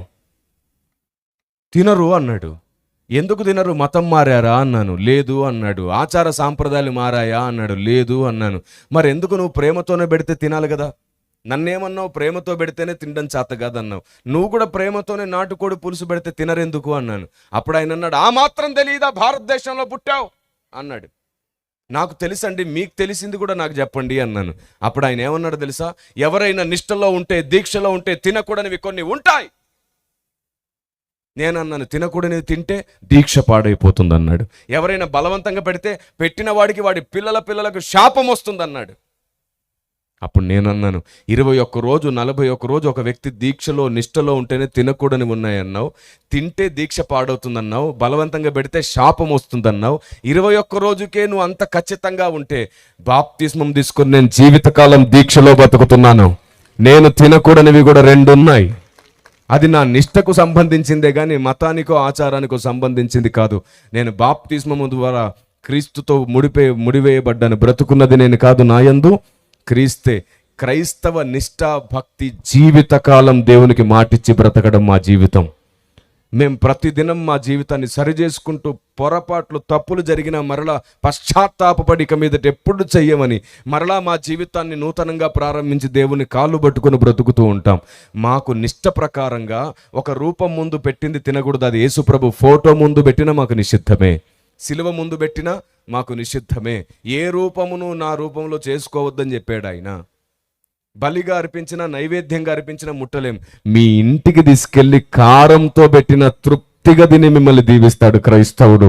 ఇది క్రీస్తు ప్రేమ, క్రీస్తు భక్తి. దేవునికి స్తోత్రం కలుగునుగాక. ఆమేన్. ఇప్పుడు చెప్పండి, మనము ప్రసాదాలు తినకపోవడానికి మతం మార్పిడి కారణమా? కాదు. దేవుడు ఆత్మయ్య ఉన్నాడు గనక ఆయన్ని ఆరాధించేవారు ఆత్మతో సత్యముతో ఆరాధించాలి. కాబట్టి నిష్టలో ఉన్న మన నిష్ట, మన దీక్షకు ఒక రూపం ముందు పెట్టిన బలి నైవేద్యములు నిషిద్ధం. అంతే అంతే. మనం ఎవరింటికైనా వెళ్ళి వారు ఏది పెట్టినా తినొచ్చు. వారు ముస్లిమ్స్ అయినా తినొచ్చు, హైందవులైనా తినొచ్చు. మనం వారితో కలిసి ఉండొచ్చు, వారి పెళ్ళిళ్ళకి వెళ్ళొచ్చు, వారి ఫంక్షన్లకు వెళ్ళొచ్చు. మనం ఏం ముట్టకూడదో ఏం తినకూడదో వారికి అర్థమయ్యేటట్టు చెప్పండి. వారు పొరపాటుగా బలవంతం చేయరు. వెంటనే ఆయన ఏం చేశాడు తెలుసా, నువ్వు నిష్టలో ఉన్నావా బాబు, నీ నిష్ట ప్రకారం ఏమి ముట్టకూడదు తినకూడదా, అయ్యి బాబోయ్ అని చెప్పేసి ఆ ముక్క తీసేసుకొని జేబులు వేసేసుకున్నాడు. కొబ్బరి ముక్క జేబులు వేసుకొని ఏమన్నాడు తెలుసా, దయచేసి నన్ను క్షమించు, నీ దేవుడు నన్ను ఏం చేయకుండా ప్రార్థన చేయన్నాడు. అప్పుడు నాకేమర్థమైందో తెలుసా, భారతదేశంలో అందరినీ గౌరవించడానికి బద్ధులై ఉన్నారు అర్థమయ్యే వరకు. అర్థం కాకపోతేనే ద్వేషాలు, కోపాలు. ఆయన ఏమన్నాడు తెలుసా, ఎవరి నిష్టలో పాడు చేయకూడదని పెద్దలు నేర్పించారు మాకన్నాడు. అప్పుడు అనిపించింది నేను గొప్ప దేశంలో పుట్టాను. అప్పుడు అనిపించింది నా దేశం గొప్పది. మేరా భారత్ మహాన్. ఆమేన్. ఎవరి నిష్టలు పాడు చేయకూడదని నేర్పించారు మన పెద్దలు. ఎవరి దీక్షలు పాడు చేయకూడదని నేర్పించారు మన పెద్దలు. అందుకని ముస్లిమ్స్ రంజాన్లో ఉన్నప్పుడు కూడా రెస్పెక్ట్గా చూస్తారు. అవును, వారి రంజాన్ మాసంలో వారు ఉపవాసం ఉంటే, వారు ఉద్యోగం చేసే చోట వారిని ఎప్పుడు ఇబ్బంది పెట్టరు. అర్థం చేసుకుంటే ఎప్పటికీ కూడా నా దేశం గుండెల్లో పెట్టుకొని చూసుకుంటుంది. ఆమేన్. భారతదేశానికి క్రైస్తవ్యాన్ని అర్థమయ్యేటట్లు బోధించి చూడండి. భారతదేశంలో క్రైస్తవ్యం కూడా ప్రేమించబడుతుంది, గౌరవించబడుతుంది. ఎప్పుడైతే వారు నిన్ను గౌరవిస్తారో నీలో ఉన్న క్రీస్తును ప్రేమించే రోజు కూడా వస్తుంది. ఆమేన్. కాబట్టి మనం ఏం చేస్తున్నామో వారికి అర్థం కావాలి. అప్పుడు ఆయన ఏం చేశాడో తెలుసా, బాబు ఆకలితో ఉన్నానన్నావు కదా, ఆకలితో ఉన్నానన్నావు కదా, మా ఇంటికి వచ్చి తింటావా అని అడిగాడు. అంతకంటే భాగ్యం ఏంటండి, తీసుకెళ్ళండి వస్తానన్నాను. తీసుకొని వెళ్ళేసరికి వాళ్ళ ఇంట్లో అన్నం కొంచెమే ఉంది, కూర కొంచెమే ఉంది, పచ్చళ్ళు ఉన్నాయి. ఆయన ఏం చేశాడంటే ఒక 5 నిమిషాలు కూర్చుండబెట్టి కుండలో నా కోసం వేడివేడిగా అన్నం వండాడు. చూసారా, ఏ చేయితో కాలర్ పట్టాడో అదే చేయితో భోజనం వండాడు, అదే చేయితో భోజనం వడ్డించాడు. పచ్చడి వేసాడు, కొంచెం కూర ఉంది, కలుపుకొని తిన్నాను తృప్తిగా. ఇంకా వెళ్ళొస్తాను పెద్ద ఆయన అని వెళ్ళిపోతుంటే మళ్ళీ గట్టిగా అరిశాడు, వెళ్తున్నావా? ఆయనకు అది అలవాటంట, పెద్ద స్వరం ఆయనది. ఏదైనా గట్టిగా మాట్లాడతాడు. మరి ఏం చేయమంటారు అన్నాను. తిన్న తర్వాత దీవించిపోవాలి దీక్షలో ఉన్నవాళ్ళు, నన్ను దీవించిపో అన్నాడు. ఇంకా అంతకు మంచి అవకాశం వస్తే వదులుకుంటానా నేను? దేవా నీకు స్తోత్రం. వెంటనే సరేనండి ప్రార్థన చేస్తానన్నాను. ఎంతసేపు 30 సెకండ్ల లోపు, నిమిషం లోపే ప్రార్థన చేశాను, అంతకు మించి చేయలేదు. మీకు అవకాశం వస్తే ఏం చేస్తారో తెలియదు. ఆదికాండం నుంచి ప్రకటన గ్రంథం, వాడు ఇంకోసారి ప్రార్థన అన్నాడు. ఇంకోసారి ప్రార్థన అనే పేరెత్తాడు. దయచేసి అలా చేయకండి. గృహకూటాలకు వెళ్ళినప్పుడు ఎవరైనా మీకు ప్రార్థన ఇచ్చినప్పుడు అలా ముగించండి. ఇంకోసారి నీకు ఇవ్వరు. ఇంకా నీవుగాక ప్రార్థనా పరురాలని నిరూపించుకోవాలని ట్రై చేయొద్దు. గంటల తరబడి ప్రార్థనా గదిలోనే చేయాలి. వేదికల మీద వచ్చినప్పుడు సమయాన్ని గుర్తుంచుకోవాలి, దృష్టుంచుకోవాలి. దేవునికి మహిమ కలుగును గాక. ఆమేన్. Praise the Lord. అప్పుడు వెంటనే ప్రార్థన చేశాను, ప్రభువా ఇంటికి రక్షణ ఇవ్వు, వీరికి మీ సహాయం చేయి, వీరికి ఎలాగైనా అర్థమవ్వు, వీరికి కృపను చూపించు, వీరి కష్టంలో సహాయం చేయి, ప్రేమ కలిగి వీరున్నారు, అందుకు బట్టి నేను స్తుతిస్తున్నానని ప్రార్థన చేసి వచ్చాను. సరిగ్గా ఆ తర్వాత ఒక నెల రోజులకి నేను ఉండే ఏరియాకి వచ్చాడు ఆయన. ఆ పల్లెలో నుంచి సెంటర్కి వచ్చాడు. అక్కడ సంతలు జరుగుతున్నప్పుడు అన్ని పల్లెలు ఒక చోటుకు వస్తుంటాయి అన్నమాట. నేను కరెక్ట్గా మెయిన్ మండలంలో ఉన్నాను. నా దగ్గరకు వచ్చాడు, ఫోన్ చేశాడు. నేను ఇంటికి తీసుకెళ్ళాను, టీ పెట్టించాను. మాట్లాడుతూ నా సాక్ష్యమంతా చెప్తే ఏడ్చేశాడు. నీ దేవుడు ఎంత గొప్పవాడు, అంత భయంకరమైన పరిస్థితి నుంచి నిన్ను ఈ పైకి లేవనెత్తాడా అన్నాడు. తర్వాత మరలా ఒక 2 నెలలకు మళ్ళీ వచ్చాడు. ఈసారి వాళ్ళ అబ్బాయితో కలిసి వచ్చాడు. వాళ్ళ అబ్బాయి ఉన్నప్పుడు నేను మరలా సువార్త చెప్పాను, మాట్లాడాను, దేవుడు అంటే ఏంటో చెప్పాను, మతం అంటే ఏంటో చెప్పాను, క్రైస్తవ్యం ఎలా అపార్థం చేశారో చెప్పాను. అసలు క్రైస్తవ్యంలో మతం మార్పిడి అనడానికి కారణం కొన్ని సాంప్రదాయాలు మార్పిడియే. మాలో చాలామంది పెద్దలు తెలియక చేసిన మిస్టేక్స్ ఇప్పటికీ సువార్తకు ఆటంకంగా ఉంది. అది మనుషులు చేసిన తప్పే కానీ బైబిల్ అలాగా చెప్పట్లేదు. జస్ట్ మీరు అర్థం చేసుకుంటే సరిపోతుంది. ఎందుకంటే ప్రతి చోట పెద్దలు ఇలాంటి మిస్టేక్స్ చేశారు. పెద్దల్లో పొరపాటు ఉండొచ్చు కానీ పెద్దలే పొరపాటు కాదు. వారు నేర్పిన భక్తి ఈ రోజుకి మనం బాగున్నాము అని చెప్పాను. అన్నిటినీ బ్యాలెన్స్ చేసి మాట్లాడడం వాళ్ళకు బాగా నచ్చింది. మరలా ఒకసారి వాళ్ళ ఇంటికి పిలిపించారు, వాళ్ళ ఆవిడికి బాగోలేదు. అక్కడ ఒక చిన్న స్తుతి ప్రార్థన చేశాం. అలా సంవత్సరం తర్వాత అతనికి వాళ్ళ ఆవిడికి నేనే బాప్తిస్మం ఇచ్చాను. Praise the lord. ఆ తర్వాత వాళ్ళ అబ్బాయి వాళ్ళ భార్య కూడా, అంటే వాళ్ళ కోడలు కూడా బాప్తిసం తీసుకున్నారు. ఇప్పుడు వాళ్ళ అబ్బాయి సువార్థికుడు కర్ణాటకలో. అలాంటి పరిస్థితి వస్తే మీరేం చేసేవారో నాకు తెలియదు కానీ ఇలాగా నడుచుకున్నప్పుడే కొందరిని మనం కాపాడుకోగలుగుతాం. నేను తినను, ఆకాశం నుంచి ఊడిపడ్డాను అన్నట్టు ప్రవర్తించొద్దు. పాము వంటి వివేకం, పావురం వంటి నిష్కపటం కలిగి లేఖనానికి అడ్డెళ్ళకూడదు, ఆత్మదేవునికి అడ్డెళ్ళకూడదు, సువార్తకు అడ్డెళ్ళకూడదు. అలాగూ జాగ్రత్తగా మన అడుగులు మనం వేసుకుంటూ వెళ్ళగలిగితే అపార్థమైన క్రైస్తవ్యం భారతదేశానికి ఖచ్చితంగా అర్థమయ్యే రోజు ఒకటి వస్తుంది. దేవునికి స్తోత్రం కలుగునుగాక. అప్పుడు ఏ సువార్తికుని కష్టం వృధా కాదు, ఏ సేవకుని కన్నీరు వృధా కాదు. నేను చెప్తున్నాను, ఒక్కొక్క విశ్వాసి మీరు 1000 మందిని రక్షణలోనికి నడిపించగలుగుతారు. Praise the Lord. ఈరోజు దేవుణ్ణి అడగండి, ప్రభువా నేను చనిపోయేలోపు 1000 మందిని నీ కొరకు సంపాదించే కృప నాకు ఇవ్వు ప్రభువా అని. అర్థమయ్యేటట్లు సువార్త చేయడానికి నేను దాదాపుగా 16 పుస్తకాలు రాశాను. పుస్తకాలు ఉన్నాయా? రైట్. నేను 16 పుస్తకాలు రాశాను. అందులో 7 రకముల పుస్తకాలు ఇక్కడ ఉన్నాయి. దాంట్లో భాగంగా లోకం మనల్ని చాలా ప్రశ్నలు అడుగుతుంది. ఇలాగే ఈ ప్రశ్నలన్నిటికీ సమాధానం చెప్పడానికి ఇదిగోండి ఇక్కడ ప్రపంచమంతటా నిజదేవుని ముద్ర అనే పుస్తకం ఉంది. దేవుడు ఒక్కడైతే ఇన్ని దేశాలు ఎందుకు, ఇన్ని మతాలు ఎందుకు, ఇన్ని సాంప్రదాయాలు ఎందుకు, ఇన్ని ఆలోచనలు ఎందుకు, ఇన్ని యుద్ధాలు ఎందుకు? ఆ ఒక్కడిని గురించి ఒక చోట మాత్రమే ఉందా? అన్ని చోట్ల లేదా? ఆయన కేవలం ఇజ్రాయిలు దేశానికి దేవుడు మాత్రమేనా? అన్ని దేశాలకు దేవుడు అయితే అన్ని చోట్ల ఎందుకు ఆయన గుర్తులు లేవు, ఆయన ఆధారాలు లేవని అడిగినప్పుడు ఆ ప్రశ్నకు సమాధానం ప్రపంచమంతట నిజదేవుని ముద్ర అనే ఈ పుస్తకం. అంత మాత్రమే కాకుండా లోకం అడుగుతున్నటువంటి అనేక ప్రశ్నలు ఉన్నాయి. లోతును గూర్చి, బైబిల్లో ఉన్నటువంటి చాలా సంగతులను గూర్చి, క్రైస్తవుడు ముగ్గెందుకు వేయడు అని, క్రైస్తవుడు అలా ఎందుకు చేయడు, ఇలా ఎందుకు చేయడని, క్రైస్తవుడు ఎందుకని దర్గాకు రాడు, క్రైస్తవుడు ఎందుకు గుడికి రాడు, మేము మీ చర్చకు వస్తాం కదా, ఇలా ఎన్నో ప్రశ్నలు అడుగుతుంటే వాటికి అన్నిటికీ సరి అయిన సమాధానం లోకానికి చెప్పాలి. వారికి కోపం ఆవేశం కలిగేటట్లు కాదు, ఆలోచన కలిగే జవాబులే చెప్పాలి. అలాంటివి పుస్తకంలో ఉన్నాయి. దీని పేరు వ్యతిరేక ప్రశ్నలు. ఇందులో ఉన్నటువంటి జవాబులను మీరు సరిగ్గా తెలుసుకోగలిగితే మీ పనిచేసే చోట మీ బంధువులకు, స్నేహితులు అందరికీ సరిగ్గా జవాబు ఇవ్వగలుగుతారు. అంత మాత్రమే కాకుండా ఇదిగో ఇక్కడ ఇంకో పుస్తకం ఉంది. దీని పేరు సనాతన సత్య పరిరక్షణ. చారిత్రాత్మకమైన ఆధారాలతో 600 ప్రశ్నలకు ఇందులో జవాబులు ఉన్నాయి. తప్పకుండా మీరు ఈ పుస్తకాలని సంపాదించుకుంటే దాదాపుగా 800 ప్రశ్నలకు మీకు 3 పుస్తకాలు జవాబులు చెబుతాయి. లోకానికి ఎలా జవాబు చెప్పాలో మీకు అర్థమవుతుంది. అంత మాత్రమే కాకుండా మీ ఆత్మీయ జీవితాన్ని బలపరచుకోవడానికి ఈ పుస్తకం. మనం పరలోకంలో బంధించగలుగుతాం, భూలోకంలో విప్పగలుగుతామని విన్నాం, కానీ ఏం బంధించాలో ఏం విప్పాలో తెలియదు. మన ప్రార్థన జీవితాన్ని అంత సామర్థ్యతతో ఎలా కట్టుకోవాలో తెలియదు. ఈ పుస్తకంలో ఉంది. దీని పేరు విశ్వ న్యాయస్థానం. నా పుస్తకాలన్నీ కూడా ఇలా మల్టీ కవర్ పేపర్తో ప్రింట్ చేసామన్నమాట. అంటే మీరు ఏమేమి చదువుతారో ఆ సబ్జెక్ట్కి అనుకూలంగా ఇలాగ మీకు కొన్ని పిక్చర్స్, కొన్ని బొమ్మలు కనబడుతూనే ఉంటాయి. నా 16 పుస్తకాలన్నీ ఇలాగే ఉన్నాయి. తప్పకుండా వీటిని మీరు సంపాదించుకోండి. ఎందుకని నా పుస్తకాలు ఇంత అందంగా డిజైన్ చేయించాల్సి వచ్చింది అంటే, సైకలాజికల్గా మనం ఏదైనా సరే చూస్తూ చదివితే త్వరగా మర్చిపోం. ఆ బొమ్మ గుర్తుకు రాగానే సబ్జెక్టు కూడా గుర్తుకు వస్తుంది. మనం జ్ఞానం మర్చిపోయేటట్లు చేయడం సాతాను పని. వాడు చేస్తున్నటువంటి విష ప్రయత్నానికి విరుగుడు ప్రయత్నం నేను చేసినటువంటి ఈ ప్రయత్నం. కాబట్టి తప్పకుండా చిన్నలు పెద్దలు అందరూ అర్థం చేసుకునేటట్లు దేవుని జ్ఞానాన్ని ముద్ర వేశాం. దీని పేరు అదృశ్య దేవుడు. ఆయన సమీపించరాని తేజస్సులో ఉన్నాడు. దేవదూతలు కూడా ఆయన్ని చూడకుండా రెక్కలతో ముఖాన్ని కప్పుకొని స్తుతిస్తారు. అలాంటి తండ్రిని మనం ఎప్పుడైనా చూడగలుగుతామా? పరలోకానికి వెళ్తే చూస్తే ఎలా చూస్తాం? సమీపించరాని తేజస్సు మర్మం ఈ పుస్తకంలో ఉంది. దీన్ని కూడా తప్పకుండా సంపాదించుకోండి. యేసు కాశ్మీర్ వచ్చాడు అన్నారు. నేనన్నాను అన్ని దేశాలకు వచ్చాడు నా ప్రభు, కాశ్మీర్ కాదు ప్రపంచ దేశాలన్నింటికీ వచ్చాడు అన్నాను. అలా ఎలా వచ్చాడు అని అడిగారు. అప్పుడు ఈ పుస్తకం చదవమన్నాను. ఈ పుస్తకం చదివి నాకు అందరిచ్చిన సాక్ష్యం ఏమిటో తెలుసా? నిజమే ఆయన అన్ని దేశాలకు దేవుడు అని ఖచ్చితంగా జవాబు చెబుతున్నారు. అలాంటి అద్భుతమైన పుస్తకం క్రీస్తు ప్రయాణం చేసిన దేశాలు. ఇందులో యోనా ప్రవక్తను గూర్చినటువంటి ఒక మర్మం, ఒక రహస్యం కూడా నేను రాయడం జరిగింది.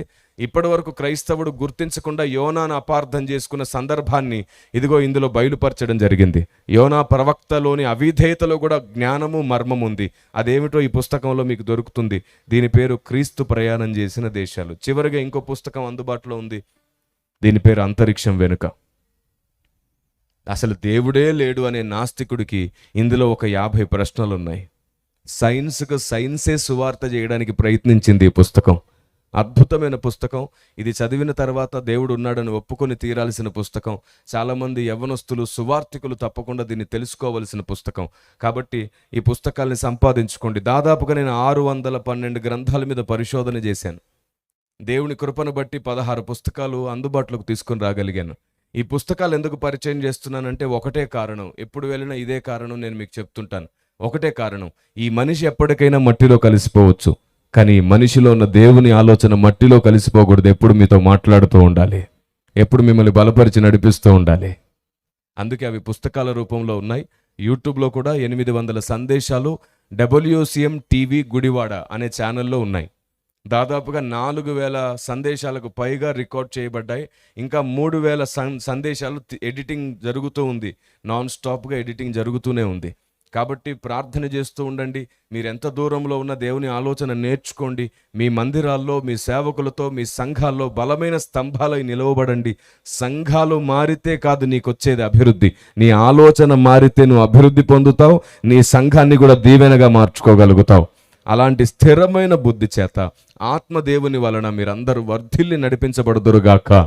మీరు చనిపోయేలోపు 1000 మందిని వెలిగించే బలవంతులుగా దేవుడు మిమ్మల్ని వాడుకొనుగాక. ప్రార్థన చేసుకుందామా?